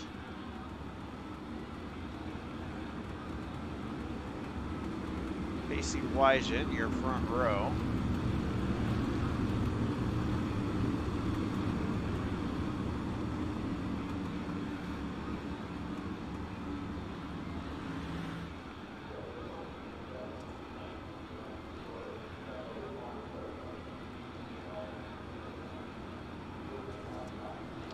Pace truck is in.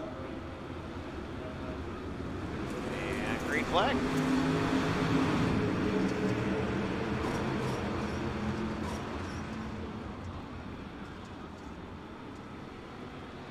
Already 3 wide Mike Campbell trying to force the issue on Justin Burnham behind the top 6 as they all get singled out, or double fire really, 2 by 2 all the way through this top 6 into the turn 3. Still contact behind, but battle for the race lead. They're leaning on each other. Braden Holt and Macy Wygen contact. I think Holt had it at the line. And look at And we got a Atkins. spin, big crash, Hapiak, Smith, Campbell, Armistead. Another one involved Dawson slow on the track. I believe Dawson Allen was fine, but a bunch of cars involved.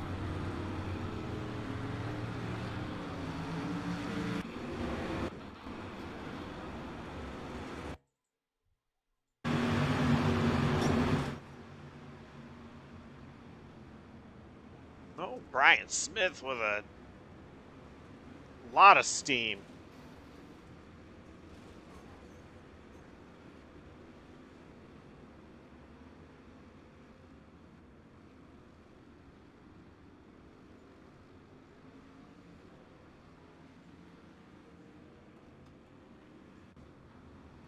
Yeah, he went in there, slammed Hapiak, and spun them both right around quick.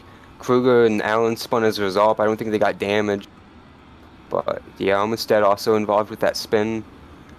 A bunch of spins there, Josh, and a bunch of contact leading to it, of course.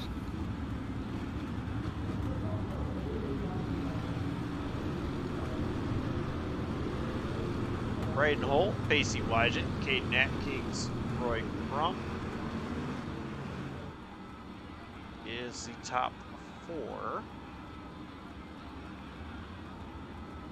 And then it's going to be Johnathan Canfield, P5.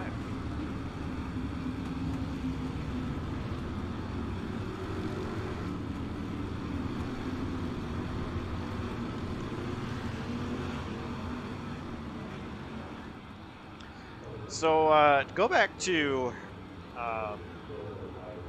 know, my story of when the dog stepped on my brake pedal. Diamond is my dog. This was actually several years ago as well, Adam. I made a barrier around my pedals so that Diamond couldn't get down by my pedals. I didn't mind if she was around me while I was sim racing, but I just didn't want her down by my feet, my pedals, and it definitely helped that situation.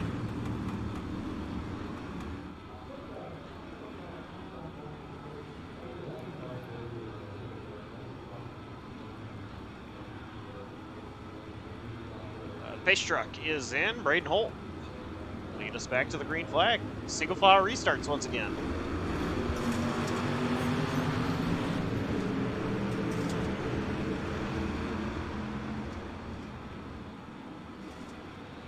Look at Roy Crump go. Had a big time moment off that second corner, going to allow Atkins to get that position into turn 3 easily. And they are side by side ahead of him. Pacey Wygen on the inside of Holt can't make it clear, I should say. And we have a huge stack up in turn 3, one car up in the air.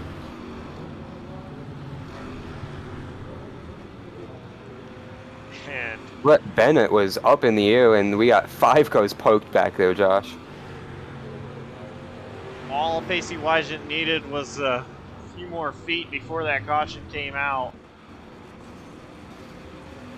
Yeah, definitely. It looks like to trigger this accident, Justin Burnham got with Brett Bennett, and then everyone just tangled in there. Nowhere to go. The track got blocked, and Brett Bennett ended up in the air. It's like Nathan Lehman is the one that brought that 47 skyward.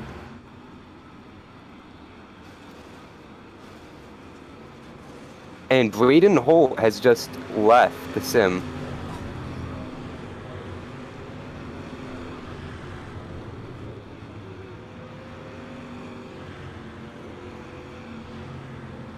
It's quite interesting.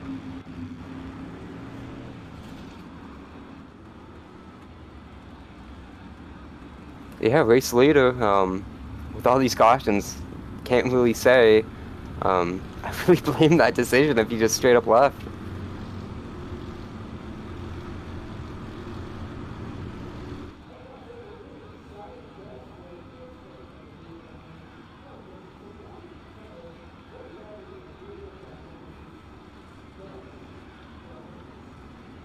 So that's gonna turn our race lead to Pacey Wygent, Caden Ecking, Speed 2, Roy Crump 3rd. Johnathan Canfield will be 4th, and look who's in 5th.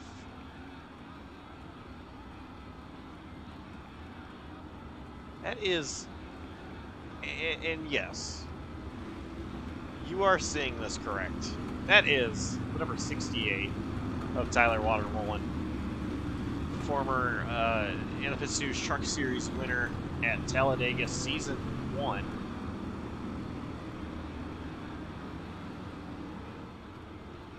He's having himself a good night.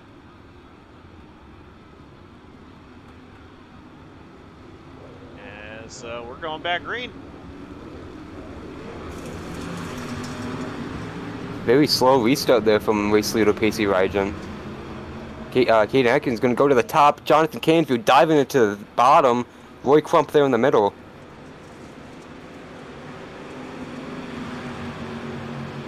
What's Atkins going to do? He had a great run down the straightaway. He is using all of that high line. Oh, contact. Oh, contact between the Jonathans. They're going to lose a ton of time there, but keep it straight. Jonathan Parker made his commentary debut private broadcast last week. Just give these two a little bit of practice. Parker going to be joining the booth for some races on JCTV.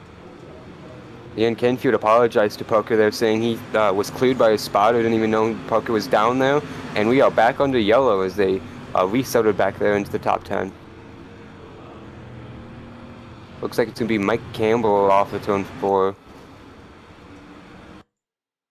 A little bit of help from Justin Burnham. Oh, and then Jeffrey Armistead and Nick Hapiak.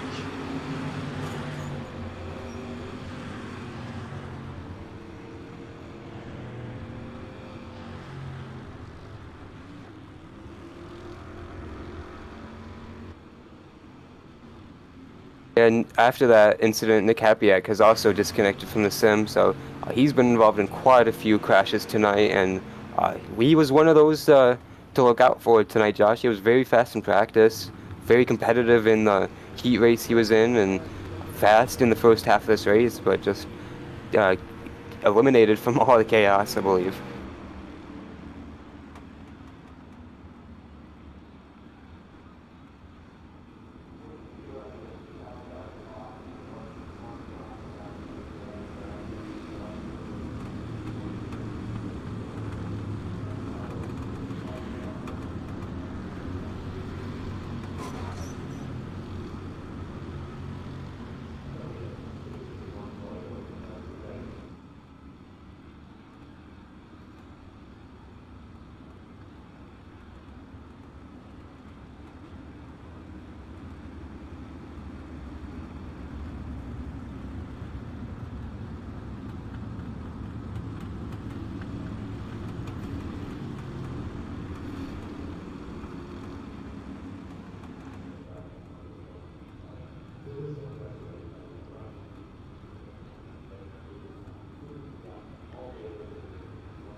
right, so we're going to restart with 8 laps to go. Here. And it's going to be back to double file. Drivers were asking to go back to double file, Josh, even though all of this, all these restart crashes keep happening. So, curious to see how this is going to wrap up. The sim might still be telling them single file. Yep, that is what is happening. Yep. So my guess is what's going to happen is if there is another caution, the next caution will be double file. If the change was made just now, the way iRacing works, some guys still trying to do double file though.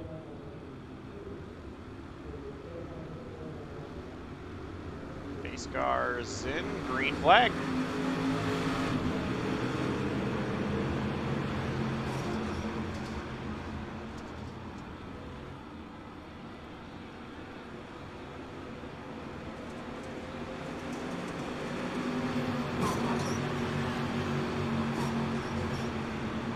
Nacking's trying so hard to roll that high line, it ain't gonna matter. We're under another yellow. Yeah, Mike Campbell spun from the rear of the field. It's another self-spin with all these damaged race cars.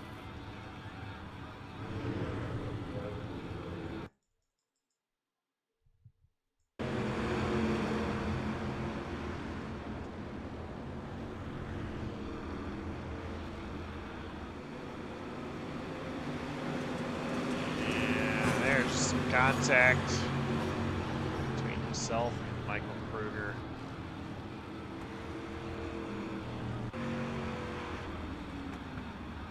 So I was, I've been watching the chat in YouTube, and Mr. Haps said we're having bad storms, high winds right now, or kind of where Hapiak lives nearby. Might have been while he was blinking on and off, and yeah, I mean, I'm not too close to Nick Hapiak. We are pretty close though, and I'll tell you, I've told people Mother Nature does not exist in the state of Michigan, and it's because Michigan is its own thing, and she is so much meaner than Mother Nature. Today was a 60-degree day and thunderstorms. We've had nothing but cold days. Just the other day I got out of work and it was snowing. So yeah, I hope everybody in Hapiak's area that's being affected is going to be safe, and not in Michigan, but a couple of other states people are dealing with tornadoes. So hope everybody is staying safe and ready for the weekend. It's gonna be 1 to green, or we are 1 to green. 7 laps to go, and single file restart once again. 11 drivers on track. Looks like a couple more joining, so we've got a total of 14 still running as of now. Possibly 13, as Campbell is still in pit road. Pace truck's going to be heading into pit road, and 7 laps to go.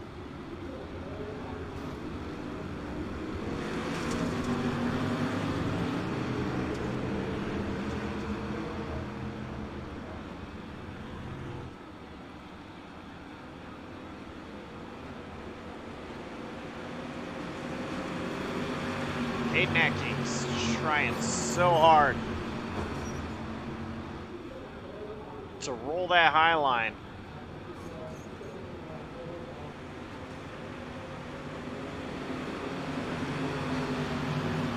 Big time fishtails coming off turn 4. All these guys are wheeling it inside this top 5, just trying to push at the limits here. They are 3 wide in the back, trying to keep going up in positions. Brett Bennett, Johnathan Canfield make contact. Bennett saves it somehow.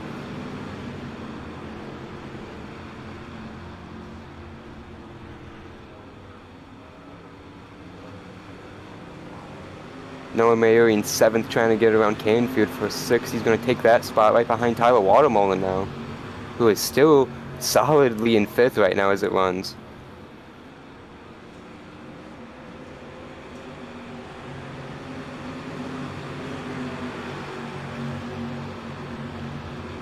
Johnathan Parker trying to put his way into the 3rd position. He's sliding in front of Roy Crump. They make a little bit of contact. Oh, we have a crash. Michael Kruger is around, and the caution is flying. I believe it was Nathan Lehman, the other car, to strike him. But as you were mentioning, Josh, that was a pretty good battle for that last podium position between Parker and Crump. They're going to be able to go at it here again and race for a little bit more off this restart, but Kruger just spun into and 4, it looked like, and nowhere for the 13 to go.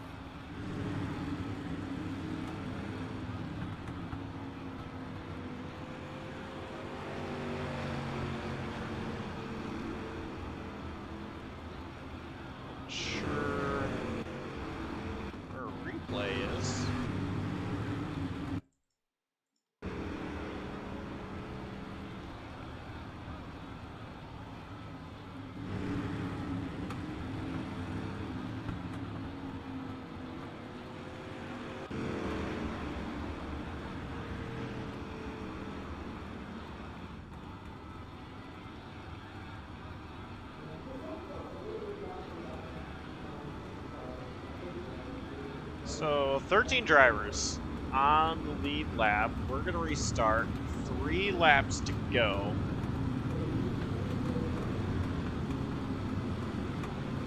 Lights are still on.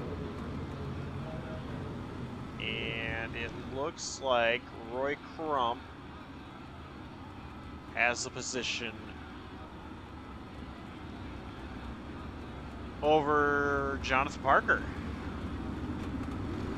Yeah, of course, going back to the last completed lap, so it's going to be big for the 70. It's going to be interesting to see if Parker's going to be able to regain that position here and challenge for this here, and see if they're going to be able to threaten Atkins or Wygant for the lead. Wygant has really been in a class of his own all night, Josh. Save for Braden Holt, who is, of course, no longer with us in this race.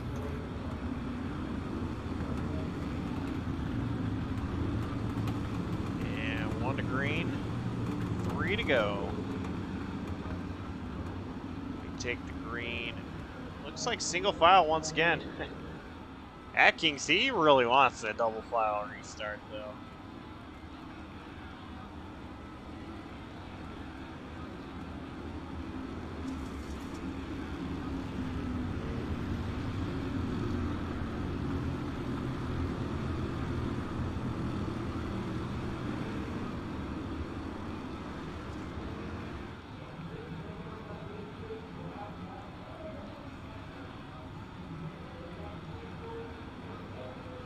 So, pace truck is in. And green flag is out. Oh, Caden Atkins did not shift, and it just jammed up the entire line of cars behind Pacey Wygant. They're going to give him a very comfortable lead there into turns 1 and 2, and they are stacked up big time off turn 2. Johnathan Parker. He is trying hard to clear Crump. He is going to be able to in contact Noah Mayuri. He saves it. 2 laps to go here. Crump back to the inside of Parker. That's for that 3rd position on the podium. Contact there coming through 3 and 4. Tyler Watermullen still there in 5th, having a really solid night. And he is right there on the back bumper of Parker into turn 3, coming to the white flag.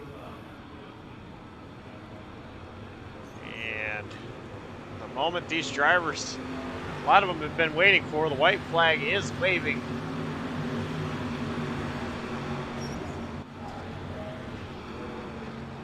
Battle for 3rd. It's going to be door to door down the back straightaway. Crump has the advantage. Parker has the inside lane, but it's all up front between Pacey Wygant. And it is going to be Pacey Wygant he will take the checkered flag and win the JCTV Invitational. And big contact behind is AR Reckon. And Johnathan Parker will bring it home in third. What a great job for Parker. 12th to 3rd tonight.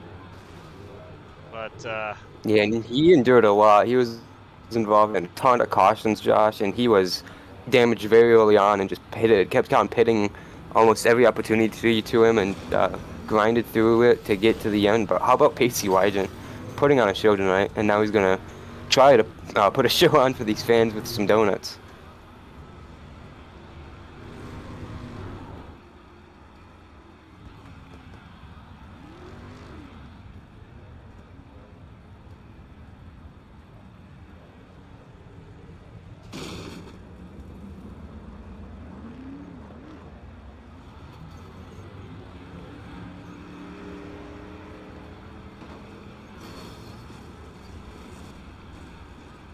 let's see.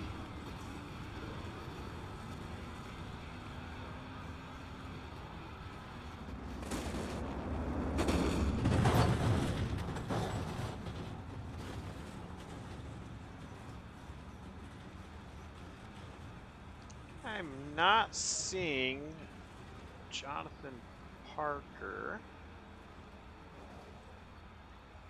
available. So, you know what, Adam? Go ahead and bring in our second place finisher. Talk with Caden Atkins first. Hey, Caden, you got a copy? Yes, sir. Well, it was a good night for you. You were able to bring it home second, but Pacey Wygant was so fast all night. Is there anything you could have done there at the end to get around him?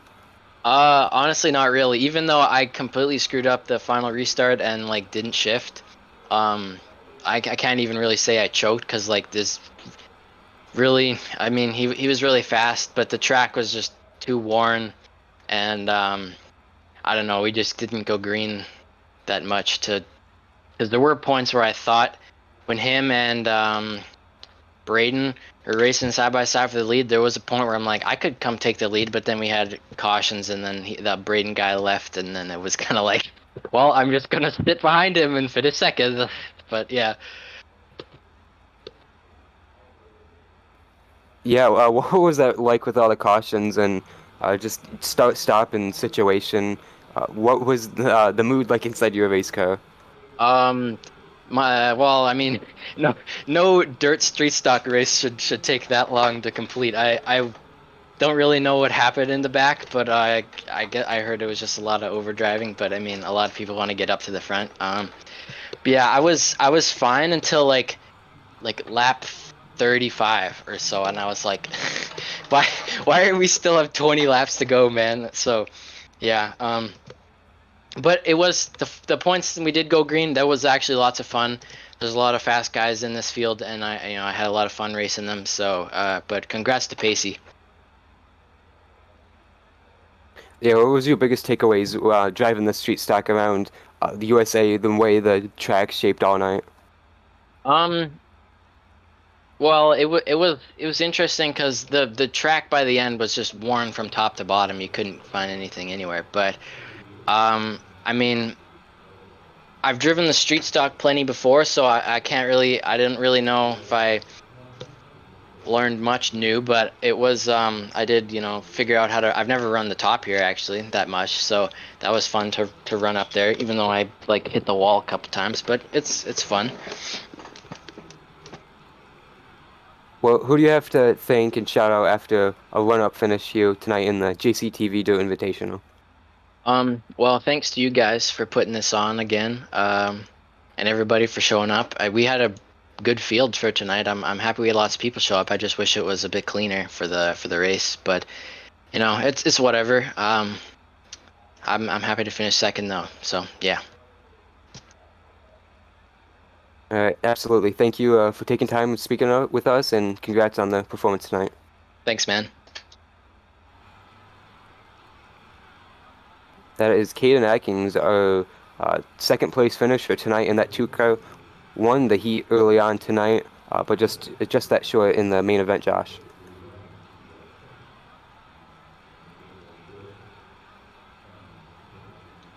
And let's see. Yes, we do. All right. Johnathan Parker. What a run to get up to a podium finish. What was it like out there?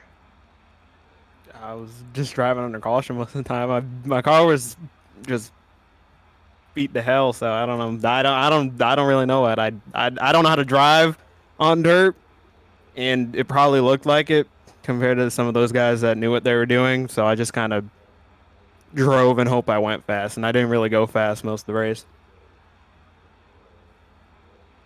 What was the biggest thing that you learned throughout this race that helped you towards the end?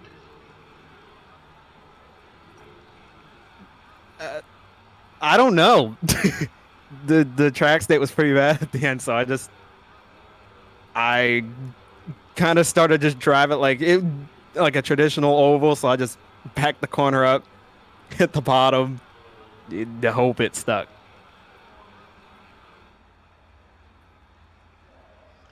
All right. Well, was ever another dirt race in your future?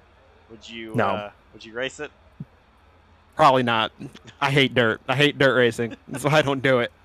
What I saw tonight was awful. I don't know what you guys were talking about. That'll be interesting during my work shift to go look over. Trying really hard not to say something stupid, so I'll probably just leave it there. But my goal was to come in here and learn something about dirt racing, but I didn't learn jack. I didn't learn anything about dirt racing. All right. Well, before we let you go, is there anybody you would like to thank?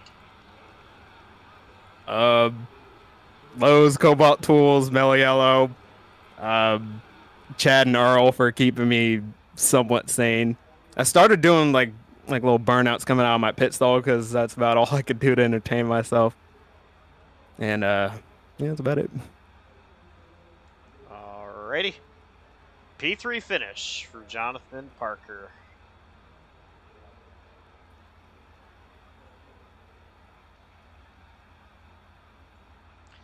And we're going to throw it down to Adam for our race winner.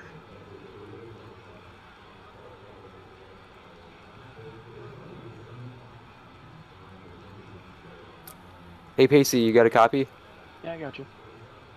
Well, you were able to pretty much put on a dominating performance there. What was it like from your point of view, surviving the caution flags? It was really just all about getting a good restart. After, we'd get those runs where we were getting a good battle, but it was really just survival of the restarts. If I could get down in turn one, or I know there was a couple times there where I was the leader and the caution would be thrown, and all of a sudden I got forced back to second. I don't really understand that, but I mean, I guess it is what it is. It was just that it was fun battling when I had to battle. What were you thinking there on that last restart? I don't know if you saw it, but Caden Atkins missed his gear shifts coming to the green flag. Was that a big sigh of relief trying to get away from the field there after all those caution flags? I mean, he was on the top and I was on the inside the entire night, so I mean, if he would have gotten a good restart, I think it would have been a little bit more fun. But definitely the fact that I think he missed a shift or something helped us just confirm the win. I mean, like I said, I was rolling the inside really well. I mean, he was getting the outside pretty well, but I don't think he would have had much for me. Just the inside was just too strong. Well, we saw a lot of caution flags fly tonight. Obviously, it probably didn't help your case trying to end this race a lot sooner and put it in the bag. But what was going through your mind after caution, and the race just kept getting extended and extended there? I mean, cautions breed cautions. You gotta kind of expect it, especially with a lot of these guys. I know they don't run dirt a lot, so I kind of expected caution fest tonight. Just simply because a lot of people don't like the dirt. So it like I said, it was expected. All right. Well, who do you have to shout out and thank after winning tonight's JCTV Dirt Invitational and putting on a pretty great performance overall in the grand scheme of things tonight? My fiance, she's always watching. JPA, NAOR in total. Just it was fun. Thank you guys for broadcasting. Sorry, yeah, of course. I don't sound Thanks a little for. more hype. Sorry, I don't sound a little bit more hype. My daughter's sleeping, so I kind of keep it down. Understandable. Congrats again, PC, and good luck when we see you on Friday nights in NAOR this upcoming season. I look forward to it. It's a race winner, PC White in the 00 car, Josh. Pretty dominant performance, like we said, and can't celebrate too much though tonight, unfortunately. Yeah, but yeah, it was a great win by him. Overall, great dominating performance. But I do want to bring in a couple of guys. Let's see if they are available.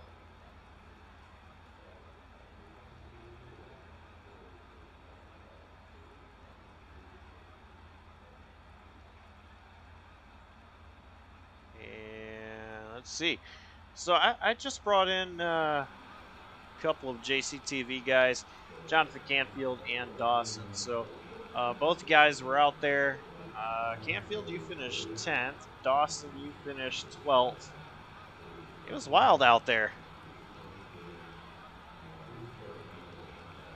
I don't think wild can be enough of a definition for that one. That was a hectic, crazy, chaotic race. A lot of moments where I felt like I had the speed to get up there and battle, and then after that, I got in one big hit that blew the motor, and after that, it was just kind of riding around out back and hoping for more cautions. For me, it was just I was up there the whole race, and I kept trying everything I could. I moved my line around everywhere. The track, by the time we got done, was just gone completely. Not even dry slick, just completely slick all the way to the wall. And I actually gave Dawson an assist. I'm sure he remembers it. I got in contact with the aid of Noah Mayuri there on the final lap. And neither one of us were going to lift coming off of that corner, and I hit wall. Car hit him. He was coming up as well. And, well, one of us made it through it, and the other one sadly finishes behind Dawson Allen for his finish. But overall, great race. I really cannot say enough how much fun that was just to let loose. Not have any points on the line, not worried too much about where I finished, just out there having fun, throwing slide jobs beyond slide jobs with everybody. Even, dooring people, getting elbows out. All of it was just fun. I can't find a better word for it than just fun. Yeah, it was definitely an experience out there. I don't know. I mean, the sadistic nature of me would say, yeah, that was pretty fun. But all those cautions kind of just didn't help the flow of the race. We really couldn't get a big run going, which kind of sucked. But from when we were able to get those flashes of it, I mean, the racing was really good. Everybody was able to kind of navigate for a while. At some point, I think we all collectively threw our brains out the window. But, we found them at least for the last about maybe 3 laps or so. Definitely could have been a lot better. Definitely could have been a lot worse, too. So I can't complain much more than I am. But... hey, I beat Noah Mayuri, and coming into this race, the conversation piece was if one of the JCTV broadcasters beat him, they take over his ride. So both me and Canfield did that. Canfield's got his own ride. So for that, we are putting pen to paper. I will be running the 8 car for the All-Star race this weekend for Slide Job, and Noah Mayuri will be in the booth. Well, that's news to me. Actually, I'm kind of excited to see that one. Josh, I'm curious. Do you want to maybe have a conversation with your soon-to-be broadcast partner for Tuesday? I'm sure. Yeah, I'm sure I mean, he's still here. let's go ahead and pull him up.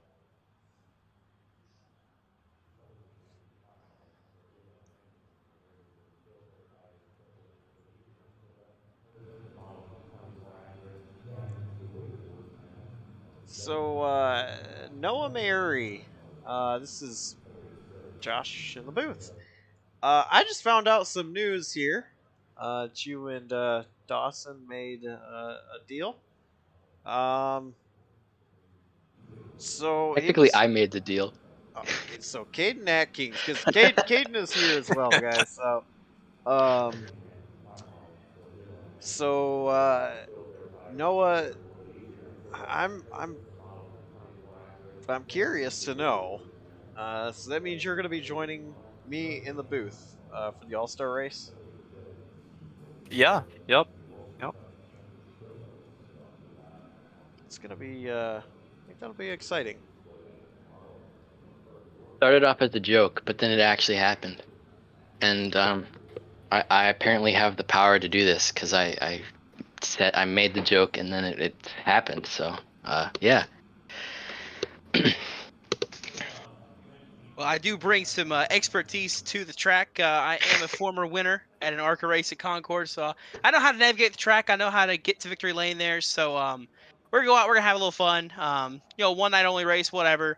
Have some fun. See if we can go out there and rough up some big guys and give them a run for their money. I'm excited to see you on the track, my friend. Well, Adam, do you have any questions for any of these guys?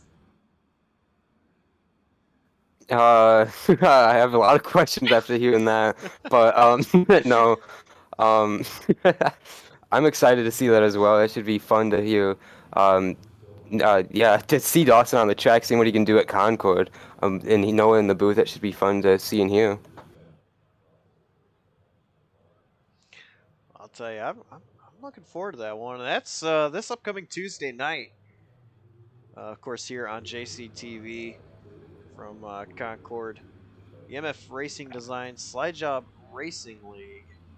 It's their all-star race, and only a couple of regular season races left to go until they hit their postseason.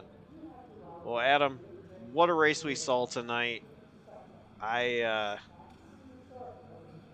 I I have to say, this is quite a bit more cautious than I was expecting. But 13 drivers still finished this race. We started off with 20. What were your final thoughts? Yeah, I definitely saw a lot more cautions than anyone anticipated. No one wanted to see, like Dawson mentioned, all those cautions come out and repeatedly ruin the flow at the race there at the end. But it was good to see that clean finish to the end, and Pacey Wygant definitely deserved it, putting on masterclass all night and being able to do what he did on all the restarts and just drive away from the field, even when he was challenged. So it was fun to see all these guys wheeling around here. Not so fun seeing all the pace laps like everyone mentioned, but it was definitely a show all night and exciting for sure. And glad we were able to get this in, Josh. Yeah, I'm super glad this was able to happen. I think you mentioned at the top of the pre-show that this is a couple months in the making, and finally happened. Finally was here, and I'm really glad that we were able to put this on. So that's gonna do it from us here at USA International Speedway, the dirt version of this track. Congrats to Pacey Wygant on taking the victory. And thank you, Adam, for joining me in the booth. That was pretty fun. So until next time, when we see you Tuesday night, this is Josh Copperl signing off, saying stay safe and see you later.